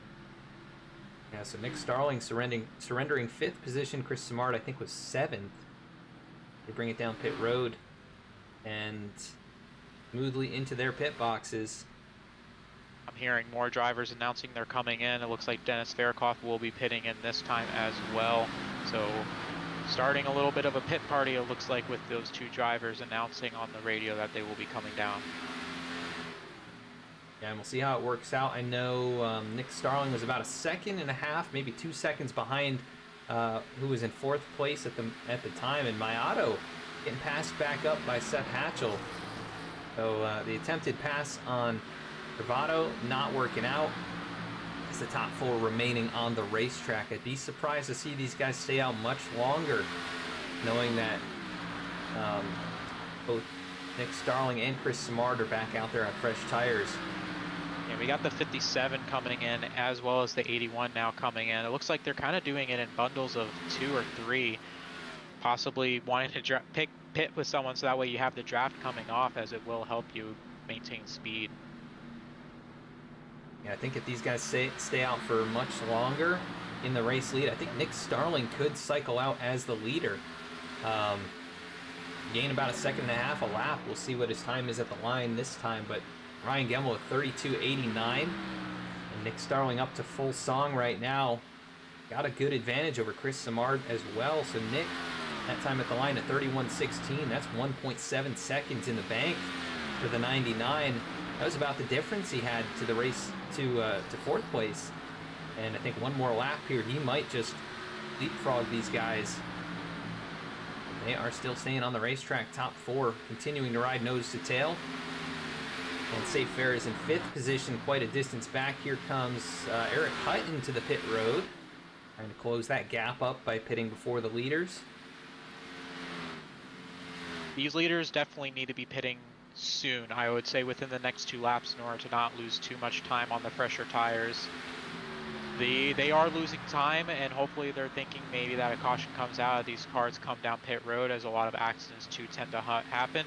I do hear the 44 is now coming down to pit road, but these drivers are going to lose time as other drivers are getting fresh tires, and they're going to possibly lose the lead, so they might be shooting themselves in the foot as this race goes on, but we'll have to wait and see as this cycles out. Yeah, we know the fresh tires are good for, a handful of laps, and they kind of fall off and stabilize to around the times that these guys are running right now. So they'll have the advantage on the front end, and we'll see if the overcut, as they call it, comes back and they're able to regain all that time. But I think Nick Starling got the strategy down. I think he pitted at the right time, and I think he'll have enough of an advantage as he going to pass up a few cars right now, but the race leaders on pit road being AJ Stravato and Keith Mayato, they both came down, and Stravato into his box, Mayato just getting set in his box. And here comes Gemmel. Hatchell going to remain on the racetrack, so Hatchell of the top 4 staying out the longest. He's probably made his bid at this point. He's just going to stay out as long as possible, and hopefully a caution comes out. Because if a caution does come out, you have 6 cars on the lead lap right now. So it would definitely make things a little bit easier for him, and it would give him the lead. Yeah, taking a look as at I where do here he is coming down pit road this time. And taking a look at where everybody's cycling out as well. Nick Starling headed into turn 3 right now. AJ Servato just getting up to speed, now heading into turn number 3. So pretty good advantage. I think almost 5 seconds out in front for Nick Starling over AJ. And that will be slightly less, I think, to Ryan Gemmel. Is Gemmel just working off pit road? He's gotten passed up now by both of them. And AJ Servato up to full speed. He's going to overshoot the 6 car.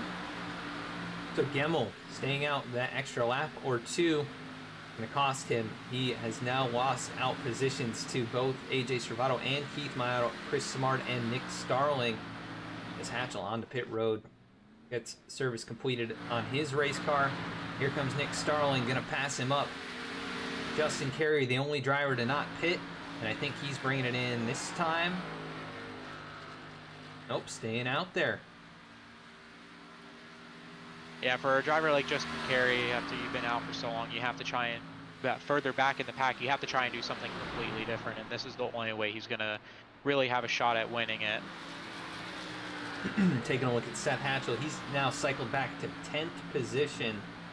Got 6 lap fresher tires in the car in front of him, but only 3 or so laps ahead, or fresher than anybody else in front of there. Nick Starling, Chris Simard, of course, the earliest of the pitters, 9 laps on their tires already. Justin Carey, though, he's staying out here. He is really off pace, too. A 34.1 last time by to Nick Starling's 31.9, and Justin is shutting the engine off. I think he is just hoping for something to happen. He's really off pace right now. Yeah, that's just going to be his only shot again at getting a possible shot at the win. The one thing that concerns me is I'm looking at AJ right now, and he just goes down to the bottom and easily passes Chris Simard right there. So possibly a little bit too early of pitting for Nick, as he will filter out to the lead once Justin Carey pits, but AJ is running a little bit faster than him, and he's just got to be Nick's got to be hoping that AJ's tires even out by the time he gets up to him and doesn't have an easy way of getting around him. Now last time by 0.8 quicker for the 48 over the 99. But Nick Starling just hoping and praying maybe a caution, maybe. They do start to fall off when they get within his wake, but right now another half second chopped off between the two. There goes another 10th, and those cars, the 48 and the 36, who pitted at the same time, really making up some ground now on the 99. Less than a second separating all of them. And as competitive as those two drivers are, the 48 and the 36, I do know that they are pretty friendly with each other on and off the track. So they probably were talking to each other and trying to say, like, hey, let's work together until we catch up to this 99, as they are going to blow right by the 99 and get right by him. So unfortunately for Nick, good idea with pitting that early, but it's just not going to let him hold on to that race win. But it will help him keep a better spot, hopefully. Yeah, we'll see if it pays off in the long run, but he made some big contact with the wall in 1 and 2, and that was really the reason those guys caught him as quickly as they did. He just washed up into the wall and cost him another 4 or 5 tenths of a second, and they just blew right on past. But Justin Carey still on the racetrack, showing no signs of coming in this lap, so he is going to continue to circulate around here on now a 43 lap stint. And all by himself out there, just 6 seconds out in front of AJ Stravato and Keith Mayato. Those two pretty much nose to tail, the dominating cars this season. No surprise, they're in a dominating position as Mayato has led the most laps, and AJ Stravato might be setting himself up for the race win. And talk about pit strategy is what's going to put it in for tonight's race. It looks like Justin Carey is the only person really who has a shot at possibly beating AJ and Keith, as weird as it sounds, because if he can get a caution here, I would imagine the whole field will come back down pit road, as it has been a while since everyone's pitted. But Justin Carey running out of time for that caution to come out, and by the time he pits, he's going to more than likely be a lap down. Yeah, not too many cars racing each other right now, so it's going to be tough to find that yellow flag, but yeah, Justin is coming in this time, actually. Yeah, here he so comes. He's going to give up on that strategy and kind of played it out as long as he could and surrendered a race lead to AJ Stravato. AJ looking for win number 7 as they take lap number 150. And he's got a couple car length advantage over Keith Maotto, who's been dominant in tonight's race. And Keith has shown to have really good long run speed. Even when he was behind those guys, he was able to keep up. Was even attempting passes on AJ late in that run. He's going to have to manage the tires well, and he nearly brushes the wall right there. Might have even made a little contact with it. He loses a couple car lengths out of turn 4. But those two well out in front of Seth Hatchell and Ryan Gemmel, who have just a lap or two fresher tires. And Hatchell, that strategy of pitting a bit later seems to be working out for him right now. He was last time by about 4/10 faster than Keith Maotto and AJ Stravato. And he might have a shot at this thing. I unfortunately think that he just pitted a little bit too late and is just a little bit too far behind. I know he's a little bit quicker right now, but by the time he gets up to there, Keith's not going to give up the position easily, and that AJ definitely won't as well. So I just don't think by the time he gets up there, he's going to have enough tire to get by these two drivers. Yeah, we will have to see how it all works out. The top 5 reasonably well spread out, as Nick Starling already 4 seconds back. So the strategy not necessarily working out in his favor, but still in the position he was when the cycle started. He's going to try and have to hold off Eric Hutton, who also pitted pretty early in that cycle. I'd say Ferris just 1 lap later, challenging the 77 for the 6th spot as they're battling with the lap car of Justin Carey, who's on those really fresh tires, and he just drove right on past them, but he slams the outside wall, sliding down the racetrack, able to keep it under control. But man, that was almost a yellow flag, and that could have changed everything. That was a yellow flag that a lot of the drivers in the field were hoping for, and one that AJ and Keith were not hoping for. So those top 2 drivers are definitely glad that did not come out there. Yeah, and we were just talking about Seth Hatchell. He's got slightly fresher tires. It's 2 laps, really, the difference between the top 2 drivers, and he has closed the gap up now under a second. Also, Ryan Gemmel, 1 lap fresher tires than the 48 and the 36. He's closing in as well. Both of those drivers 2/10 faster than the top 2. And here comes Hatchell, closing in at a quick rate. He might get there. He might have enough, but it's going to be a matter of time. A couple of laps, he will be there. Now well within sight of these two. And look at the gain there out of turn number 2. Big run for the 8 car of Seth Hatchell. The overcut might just work out for him. Yeah, he's looking very fast out there right now. I'm surprised the tires are just the 2 laps are really making that much of a difference. Keith and AJ must have really been fighting each other coming off of pit road and racing. So 8 is looking really good right now. Hopefully he can make some passes and get up to that win, because AJ and Keith are definitely not in as much of a dangerous position as he is to try and advance to the next round. Yeah, and Maotto challenging for the top spot. That's going to open the door for Hatchell, who's now going to move into the 2nd position. I think he'll get the run into turn 3. Maotto staying down low, Hatchell up high. Moves Seth Hatchell to the 2nd position. He closed up from nearly 2 seconds back. Does he have enough to get past the 48? And yeah, I am surprised. That was a dream scenario for the 8 right there. They didn't have to do any work to get by that 36. So I like his chances right now. If he can get by the 48, I don't see them having anything for them.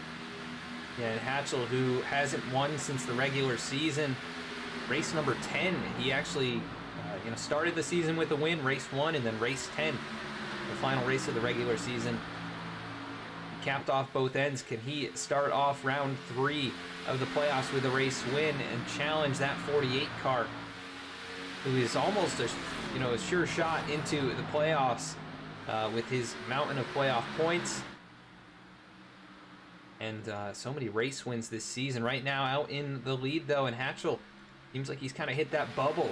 Can't quite pop that bubble and get up there, but he's really pushing that 48 car hard. And maybe AJ will slip up and make a mistake. That's the best case scenario right now for the 8 cars. Hopefully AJ can make a mistake and he can just get right by him as we're closing in on about 10 laps to go here in the race. There's plenty of time for the 8 to do something, and he's probably going to ride around for a little bit and try to set up something on that 48 car of AJ Stravado, as he does get a little bit tight there on the corner, and 36 will be going to the inside of him looking to make a pass. That is not what the 8 car wants, as that will slow him up just a tad bit. Yeah, able to clear him though back out of turn 4, and sights set solely on the 48 in front. As Mayato attempted another pass, it just has not been working out in that low lane for the 36. He's not been able to make much progress there. But AJ Stravado, he's out there. He's the carrot.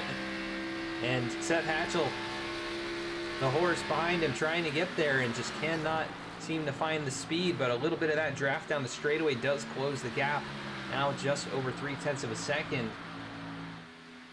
But equally spaced, the top 4. Ryan Gemmel was able to get up here in this lead pack as well. And Ryan, who was the race leader when the cycle started, now at the back of this pack. And it's just amazing that 48 car somehow finds his way out front in these types of races when it doesn't look like he has a shot at it. And it's not just the driver at some points when it comes to this time, it's the pit crew. And AJ had a great pit crew tonight, coming out and getting him up further on that one pit stop. And again, when they came down and made the decision to undercut that leader a little bit, and it's paying off a lot for him right now as he is in the lead with about 8 to go. Yeah, it'll be 8 to go next time by. The 48 with the quarter-second advantage over Seth Hatchell. And Hatchell just looking for some, you know, some clear track, some fresh air, a mistake by that 48. We've seen looks like the 6 got by to 36 actually, also. Yeah, so Gemmel maybe might be able to challenge up there as well. He's gotten past Mayato. It looks like Ryan got into the outside wall at some point in this last run. A bit of right front damage. But laps winding down. Gotta just push as hard as you can. And these top 4 well out in front. 7 seconds in front of Nick Starling, who's starting to fall towards the clutches of Eric Hutton and Safe Ferris, who are racing it up now for the 6th position. Safe getting a pretty good run back here. He's going to look to the inside of the 77. There could still be an accident or something that shakes this up. Safe backs out of it, though, not able to make that corner stick. As, again, we're kind of separating into 2-car packs up here at the front. Hatchell hits the left front down into that clean air. Trying to keep the foot on the throttle out of the corner, working the draft down the back straightaway. Travado doing everything he can. He's in the right spot to win this race. Seth working a little bit lower, hoping it sticks out of turn 4. He's going to get tight here, keeps it off the wall, and he's closed that gap up now. Half a car length, 1 car length now across the line. It'll be 5 to go next time by. Laps running out. Think Hatchell will give him the bumper here? I would. You have to go to Watkins Glen and Talladega, which I don't care how good you are at a road course or how good you are at a super speedway. Those are unpredictable tracks where one mistake can put you 20 seconds behind or laps down to the rest of the field. And getting a win here and advancing automatically to the final 4 is going to be huge. So I would definitely give the bumper right now to AJ if it meant winning this race. Yeah, and a huge run out of 4 or 5 laps remaining. Hatchell is there. We've seen Seth in this position at Dover earlier in the season. Had a shot to give the bumper to the 48. Didn't do it.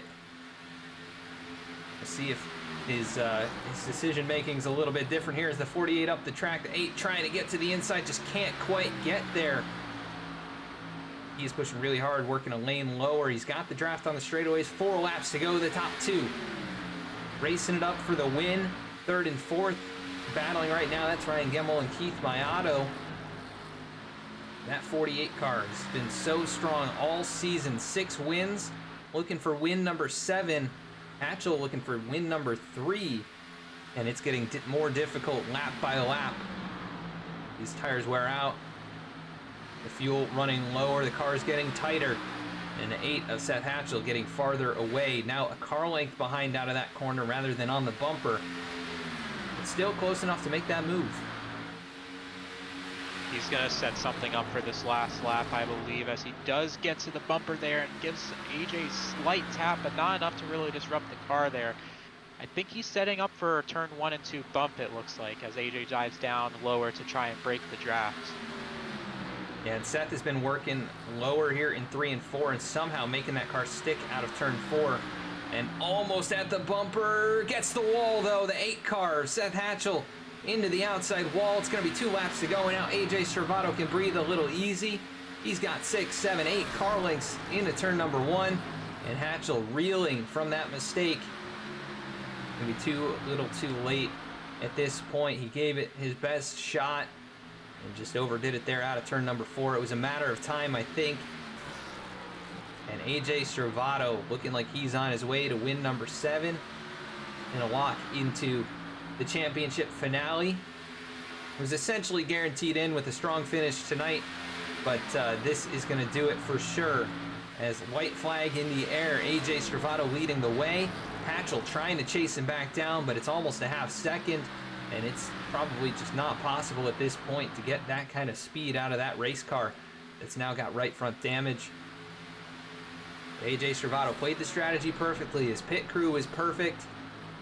Held on over a hard-charging Seth Hatchell, and he's on his way to the championship finale. AJ Servato winning the below the double yellow 200 at Kansas in round number 3. Locks his way into the championship. Look at that, already celebrating in turn 1. You know he's going to be happy about that. What a battle. What a way to win this race. He led 30 laps here tonight. Not the dominating driver by any stretch, but still found a way to get it done. What a race. Doesn't matter how many laps you lead, it's only a matter if you lead that last lap. AJ was able to get that last stage down right and comes away with the win, and definitely a lot less stress, and he can just start preparing for Phoenix. Yeah, the driver of the 48, he wins all kinds of different ways here. We've seen him dominate, just flat-out domination. We've seen him win with the misfortune of others late in races. We've seen him make those clutch passes, and now strategy, and not the fastest car at the moment, but able to hang on to it. What a way to do it here. What a race here tonight at Kansas. And that 48 car back on top once again. For the first time in a couple weeks, which is a bit... it's not really what we were seeing those first couple rounds. It was back and forth between him and Mayato, and was able to get back up here on the top step of the podium. We're going to go to commercial break. Be right back with the post-race interviews.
Hey, honey.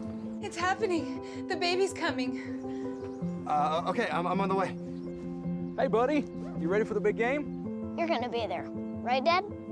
You can count on me. I wouldn't miss it for the world. Hey, honey, Josh's flight landed early. He'll be about 6:30. Can you make it? Okay. I'm on my way. We've got total gridlock out there this afternoon. The average American spends over 40 hours a year, nearly 2 full days, stuck in traffic on our broken roads and bridges, while our lives move full speed ahead. It doesn't have to be this way. Where is he? Husband's on his way. It's time for Washington to get America moving again by finally funding our country's infrastructure. Where's Mom?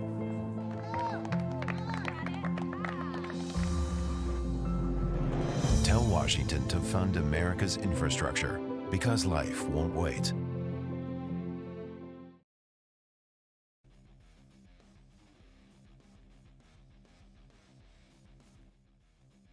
And back at the racetrack now, going to be pulling up our race winner here tonight. AJ Stravato, Adam in the V-Speed booth. You got a copy? Yes, sir. Well, AJ, what a way to get it done here. You pit a little bit after a couple of those guys. You weren't the last one to pit, though, and you hold off a hard-charging Seth Hatchell. You started 13th. You lead 30 laps, and, man, you got to be feeling so satisfied getting that load off your shoulders, and you're moving on to the finale. Yeah, it's definitely needed that. That was a heck of a battle. I had 3 V-Speed guys versus myself, so I knew I had to work my tail off, so... That was a heck of a win. I've never driven the top line with a really tight setup, and having to manage the right front while riding the top in dirty air was really interesting. Just glad to get home a win, especially on those old tires. I knew I was in for a battle, and that it was. Even, you know, if it's just one lane, that was pretty intense. So just glad to bring it home and get myself into the round of 4 so I can help my teammates out. Help Eric out, you know, next week. I know he could have had a better run, so I know I can help him out moving forward. Yeah, and it was so interesting there at the end. We weren't sure how it was all going to work out with the pit strategy and the timing of when you guys came in and got tires. Hatchell only a couple laps after you, but did you think he was going to get back to you with you know, that little of an advantage?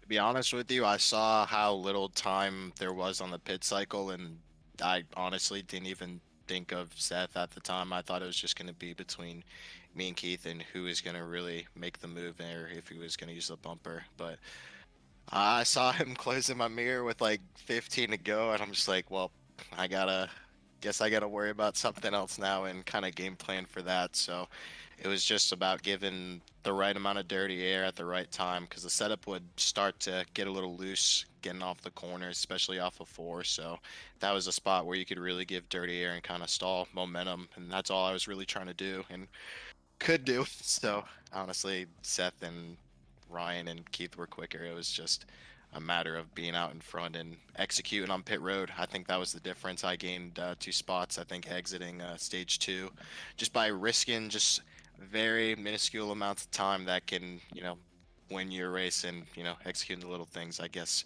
won us the race. So I'm pretty damn happy about that. Definitely did that after yesterday. Yesterday's race was definitely one to not forget, but left some on the table. I was out of my control, so glad to get this one home and bring home a win. Definitely needed that today. So yeah, and your 7th win of the season. You extend that lead over Keith for most wins this year. You got 3 more than him now, and nearly half the races that have been run. So obviously the man to beat, I think, headed into that championship round. But before we get there, we've got Watkins Glen in a couple weeks. How do you feel about going out there? I'm gonna have to worry about Keith and a couple other guys that are really quick on the road courses, but I do like the Glen. It's one of my better, I think, road courses, so I'm definitely looking forward to that, especially if it's one of the setups on more of the edge. So definitely looking forward to that. Yeah, and we're looking forward to some more lefts and rights from you out here in the below the Double Yellow Cup Series. But you win here tonight at Kansas. Started 13th, lead 30 laps on your way to an exciting victory there, holding off Seth Hatchell. Anybody you want to give a shout out to? Definitely you, Adam, for doing a hell of a job along with my buddy Zach. It's nice to see him doing well. My buddy Eric, all my teammates, V Speed, American Trucking Association, Below the Double Yellow Cup Series and podcast, and just all the admins. This is a lot of fun to be a part of, I think, every week. And, I definitely am trying not to take a good league like this for granted. So hopefully we can carry next 2 weeks and some momentum and get ready for Phoenix. That's going to be a tough racetrack. Definitely not one of my better ones, so definitely got to prepare for that. But looking forward to the challenge moving forward. Yes, sir, and we're looking forward to seeing you in a couple weeks at Watkins Glen. Good run tonight, AJ. Yes, sir. Have a good one, man. Thank you. Have a good one, AJ. Yes, sir. All right, that was race winner AJ Servato, and now we're bringing up second place finisher Seth Hatchell. Zach, I believe you're with him. Hey, Seth, this is Zach up in the V-Speed booth. You got a copy with me, buddy? Yeah, I got you. Great race tonight. You were up in the lead for a good bit of the race. You unfortunately finished second. It's a great finish nonetheless, and you tagged the wall there at the end. How you feeling after a second place finish tonight? I'm not real happy with myself. I think I had one of the quickest cars. I think Keith may have been right up there with me, but I just didn't drive right all night, and I think I was definitely quicker than AJ. And I gave him a tap there at the end. That's why I hit the wall. I just need to hit him harder, I guess. But second place, it'll help in points, but it doesn't feel none too great. I don't blame you for not feeling too great after coming away with the second, as you're now in the last round before the final four, and a win would have locked you in. So I am sorry about that, buddy, but you can take this momentum and look forward to the next 2 weeks. We are at Watkins Glen and after our bye week next week. How are you feeling about that? Keith and AJ will definitely be tough to beat at Watkins Glen or any of the road courses, but I've gotten a lot better at road courses this last year, so top 3 I think is definitely doable next week or 2 weeks. Hey, if you get a solid top 3, top 5 in Watkins Glen, you're definitely going to have a good shot for that final 4 spot. And then after that, we're at Talladega. I've been told that you're pretty good on those restrictor plate races, all the former restrictor plate races, I should say. How you feeling about Talladega in a couple weeks also, in case things go a little sour for you at Watkins Glen? I feel good about that too. I think me and my teammate Ryan were really hooked up there. I think better than just about anybody in the field. Of course, it's Talladega, so stuff happens. You always can't avoid it. So, goal is to get myself pretty much locked in at Watkins Glen, but pretty excited for Talladega. Well, Seth, you looked very competitive out there tonight, and we're really looking forward to the rest of the season, and hopefully you can advance to the final 4 after these next couple of weeks. Is there anyone you want to give a shout out to before we end this interview tonight? Yeah, I gotta thank you guys for doing a great job with the broadcast. I gotta thank all the sponsors of the league for letting us do what we do. Nick and all the admins putting on some great racing, all the drivers, and my team V-Speed. Hey, thanks, Seth. You did a great job tonight. We look forward to seeing you in a couple weeks at Watkins Glen. Yep, appreciate it. All right, that was second place finisher Seth Hatchell. We'll go to third place finisher now, Ryan Gemmel. Bring him up into the booth. Ryan Gemmel, Adam in the V-Speed booth. You get a copy. I gotcha. Well, Ryan, a really strong run from you out here tonight. You start second. You led 29 laps there in the final stage, and looked like it might have been another one that you could have, gone out there and won. The pit strategy didn't quite work out for you. Did you think you would have had a shot there at the end? Yeah, if I could have been a little closer to those guys. I'm still not really sure how I lost 3 seconds on pit road. I only pitted a lap after they did, but I guess that was all the difference. Yeah, I mean, just another week up in the front, but not producing any wins. So I got to get that figured out. It's crunch time. Yeah, and I mean, you've been so consistent this year, so many top 5s, top 10s, and that's what's kept you up here in the top 4. And you're going to add to that a bit more tonight with the top 3 finish. We have a bye week next week, but in a couple weeks we go to Watkins Glen. I know a place you're very familiar with. How are you feeling about going out there? I love Watkins Glen. It's by far my favorite road course. I'm just not very good in these cars on road courses. So I think it's probably just going to be a matter of keeping the car on the track the whole time and, you'd probably be able to pull off a pretty decent finish. So that's what I'm going to focus on. I think guys like Keith and AJ are going to be extremely hard to beat next week. They're both very good on road courses. So we'll see. I get some practice in. I got really a whole 2 weeks to get some practice in, so there shouldn't be any excuses to being slow. But yeah, we'll see. Just shooting for another top 5 and maybe even a little bit better. Yeah, and it's definitely going to be interesting to see how it goes out there. But it is possible to upset those guys and take a win away from them. We've seen it happen, on the road courses before, and looking forward to see what you can do there. But then Talladega comes after that. I know you love the super speedways, but how are you feeling about that being the cutoff to the championship finale? To be honest, I feel really confident going into Talladega now, especially that they've kind of changed the dynamic of the draft at tracks like that. A couple weeks back at Daytona, all us V-Speed guys were up front pretty much the whole race. I think we had it pretty well figured out. Just kind of some fuel mileage screwed a couple of us out of it, but I think Keith still won the race, so we kind of have that knowledge. We've got a race under our belts with this new aero package, and going into Talladega, which is pretty similar, a little bit longer of a track, which I think may play in our favor compared to how our fuel mileage went last time at Daytona. But I'm confident. I think if we can get up front and stay up front, we should be able to produce pretty solid results. Yeah, I'm looking forward to seeing what you can do there. Still seeking that first race win, but so consistent this season. Top 5s, top 10s weekly, and another podium finish for you here. You lead 29 laps after starting on the front row. You come home in 3rd. Anybody you want to give a shout out to? Shout out to you for doing as good as you do each week, putting the broadcasts on. Shout out to Blow the Double Yellow for sponsoring the race, and everyone that came out to watch. Awesome, Ryan. Well, great run here tonight, and we'll see you in a couple weeks at Watkins Glen. Thanks, Adam. All right, that was Ryan Gemmel. Finishes 3rd place here tonight. And then that's going to do it for our top 3 as we take a look at the rest of the results headed into the bye week. Great race here tonight. Zach, any kind of closing thoughts before we get into these race results? I'm not surprised at all at really the finish. I think the drivers who are the most competitive in the league right now finished where they belong, as the top 4 in points finished top 4. And just, I'm going to be looking forward to these next 2 weeks, as the people are going to be getting very pushy and going to be on edge to try and get into that last spot. Yeah, and a couple of gauntlets to go through, being the road course at Watkins Glen and the super speedway of Talladega. It's going to be so interesting to see how everything cycles out and who makes it into that championship 4. But we know for sure one driver moving on is AJ Stravato, race winner here tonight after just a 3 caution race with 5 total lead changes. Stravato captured the lead when he needed to, held on to it over 2nd place finisher Seth Hatchell. 3rd place was Ryan Gemmel. 4th, Keith Mayato. Nick Starling with a strong finish in the 5th position after winning here last year. Not quite able to repeat that, but a good run nonetheless. Safe Ferris able to get back up to 6th by the end of things. Eric Hutton finishes 7th. Nick Alves a strong finish in the 8th position. Chris Samard finishes in 9th. And Cody Adkins finishing in the 10th position. Finishing in 11th, we have Dennis Faircloth. 12th, Alan Dice. 13th, Lyle Suffrage. 14th, Justin Carey.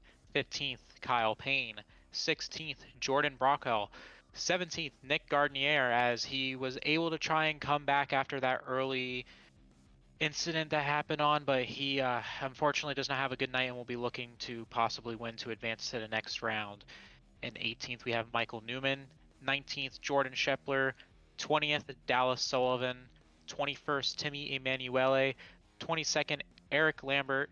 23rd, Josiah Vincent. 24th, Zach Smith. And 25th, Jeremiah Vincent. And that's going to do it here. 25 drivers in tonight's race. I want to thank you all so much for tuning in here on V-Speed. Next Thursday night's a bye week, and we won't be back with this league for a couple of weeks, and that'll be at Watkins Glen for the 2nd race in the round of 3rd round, the round of 8. Trying to figure out who's making it to the championship finale. We will be back next Wednesday with the Virtual Racing League. You won't want to miss that one. It should be a fun race at the Nashville Fairgrounds. Going to be an exciting short track race. You'll be in it, Zach. We're looking forward to see how you do out there. But It's gonna be my first time at Nashville Fairgrounds, so I'm not sure what to expect. yeah, it should be a fun one nonetheless. I think you'll enjoy it. Trying to learn that place, it's pretty tricky, but a lot of fun if you can get it down. But yeah, thanks so much for joining here in the booth, and thanks so much to everyone who tuned in to watch, and we will catch you all next Wednesday.